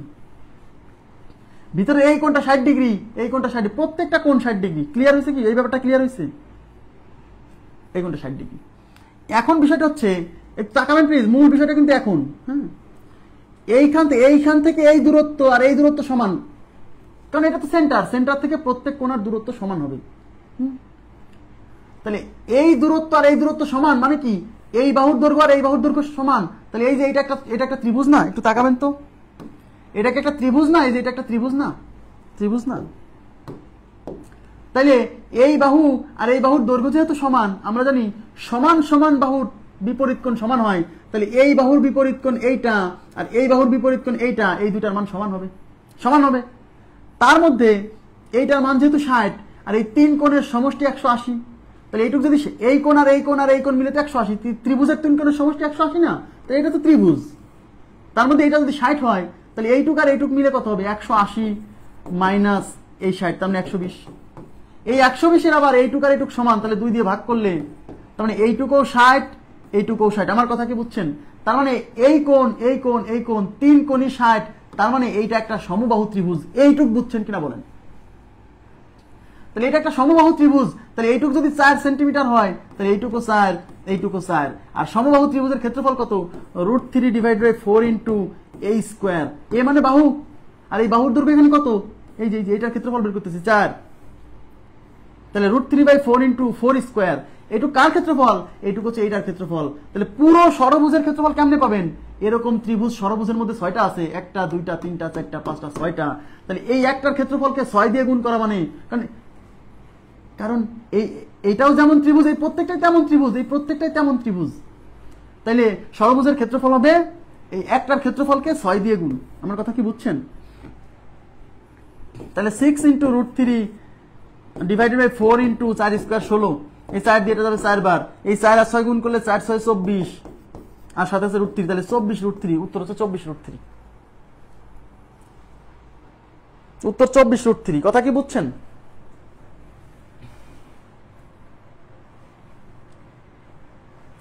অঙ্কটা কি বুঝছেন? খুবই সিম্পল, একেবারেই সিম্পল, একেবারেই সিম্পল। এর আবার শর্টকাট আছে। আবার বলছি, এই বহুভুজের ক্ষেত্রফলের ক্ষেত্রে কেবল ষড়ভুজের ক্ষেত্রফলই আসবে, অন্য কিছু আসবে না। ষড়ভুজ, শুধু ষড়ভুজ। কারণ ষড়ভুজের ক্ষেত্রেই সেন্টার থেকে প্রত্যেক পয়েন্টের দূরত্ব আমার সমান এবং মাঝখানে 6টা সমবাহু ত্রিভুজ সৃষ্টি হবে। এখন এই ষড়ভুজের সুষম ষড়ভুজের ক্ষেত্রফল নির্ণয়ের শর্টকাট সূত্র আছে। সেই শর্টকাট সূত্র হচ্ছে 6 ইন্টু √3a। সুষম ষড়ভুজের ক্ষেত্রফল নির্ণয়ের শর্টকাট সূত্র হচ্ছে 6 ইন্টু √3a। এই 6 সবসময় থাকবে, এই √3ও সবসময় থাকবে। আর এ মানে সুষম ষড়ভুজের প্রতিটি বাহুর দৈর্ঘ্য। যেমন এখানে প্রত্যেকটা বাহুর দৈর্ঘ্য দিয়ে আছে 4, প্রত্যেকটা বাহুর দৈর্ঘ্য কত? 4। তাহলে 6 ইন্টু √3, আর এই যে ষড়ভুজের প্রত্যেক বাহুর দৈর্ঘ্য 4 দেওয়া আছে, তাহলে 4 আর 6 গুণ করলে 4 6 24 ইন্টু হচ্ছে √3। না না না না না না, 4 না, 4 না, আমার ভুল হয়েছে। 6 ইন্টু √3a না, 6 ইন্টু √3a না, 6 ইন্টু √3a স্কোয়ার বাই 4। এই যে এটা হলো shortcut. 6 into √3a square by 4, এটা শর্টকাট। এটা এই শর্টকাট, এটা এই যে এই শর্টকাট। এই 6 মানে হচ্ছে এখানে 6টা সমবাহু ত্রিভুজ আছে, আর এই √3a স্কোয়ার বাই 4 মানে হচ্ছে প্রত্যেকটা সমবাহু ত্রিভুজের ক্ষেত্রফল। তাহলে 6 ইন্টু √3a স্কোয়ার বাই 4, এটা হচ্ছে সুষম ষড়ভুজের প্রতিটি, সুষম ষড়ভুজের পুরোটার ক্ষেত্রফল নির্ণয়ের সূত্র। এই শর্টকাট কি বুঝছেন? 6 কেন গুণ? কারণ এখানে 6টা সমবাহু ত্রিভুজ সৃষ্টি হয়েছে। আর এটা কি? এটা হচ্ছে প্রতিটা ত্রিভুজের ক্ষেত্রফল। তো আজকের মতো এই পর্যন্তই রাখবো। আমাদের আগামীকাল শুক্রবার হইলেও ক্লাস হবে, যেহেতু আমাদের বৃহস্পতিবারের ক্লাসটা মিস হয়েছে। ঠিক আছে, বুধবারের ক্লাসটা মিস হয়েছে। তাহলে আগামীকাল আমরা সিভিয়ান পড়বো, এবং সিভিয়ান রিলেটেড যত কিছু মধ্যমা, তারপর অন্তকেন্দ্র, পরিকেন্দ্র, ভরকেন্দ্র। কালকের ক্লাসটা খুবই গুরুত্বপূর্ণ। হ্যাঁ, তো ভালো থাকবেন সবাই। শেষ লাইন, হ্যাঁ শেষ লাইনই তো, শর্টকাট মানেই তো শেষ লাইন। এই শর্টকাট মানেই তো শেষ লাইন। শর্টকাট মানে এমন তো না যে আমি আকাশ থেকে নিয়ে আসছি, তাই কিনা? আমি বুঝাই দিলাম ব্যাপারটা, যে কিভাবে আসলেই যে এর ভেতরে এই যে এইটা যে সমবাহু ত্রিভুজ হয়, এটা না বুঝলে তো বিপদ। আন্দাজে শর্টকাট পড়লে মনে থাকবে না, কিন্তু বুঝে যখন পড়বে অনেকদিন স্টে করবে মাথায়। আচ্ছা, 56 নম্বর ম্যাথটা একটু করেন। 56 কোথায়? 56 কেন? 56 তো করে দিছি। 56 করে দেয়নি? 56 কি করে দেয়নি?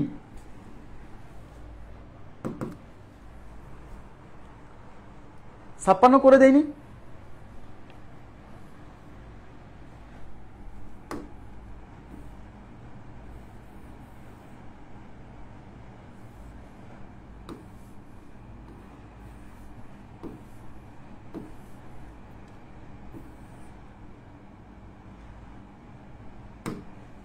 ও আচ্ছা, এটা মূল নিয়ম বলছেন। এটা হচ্ছে শর্টকাটে করে দিয়েছিলাম মূল নিয়ম।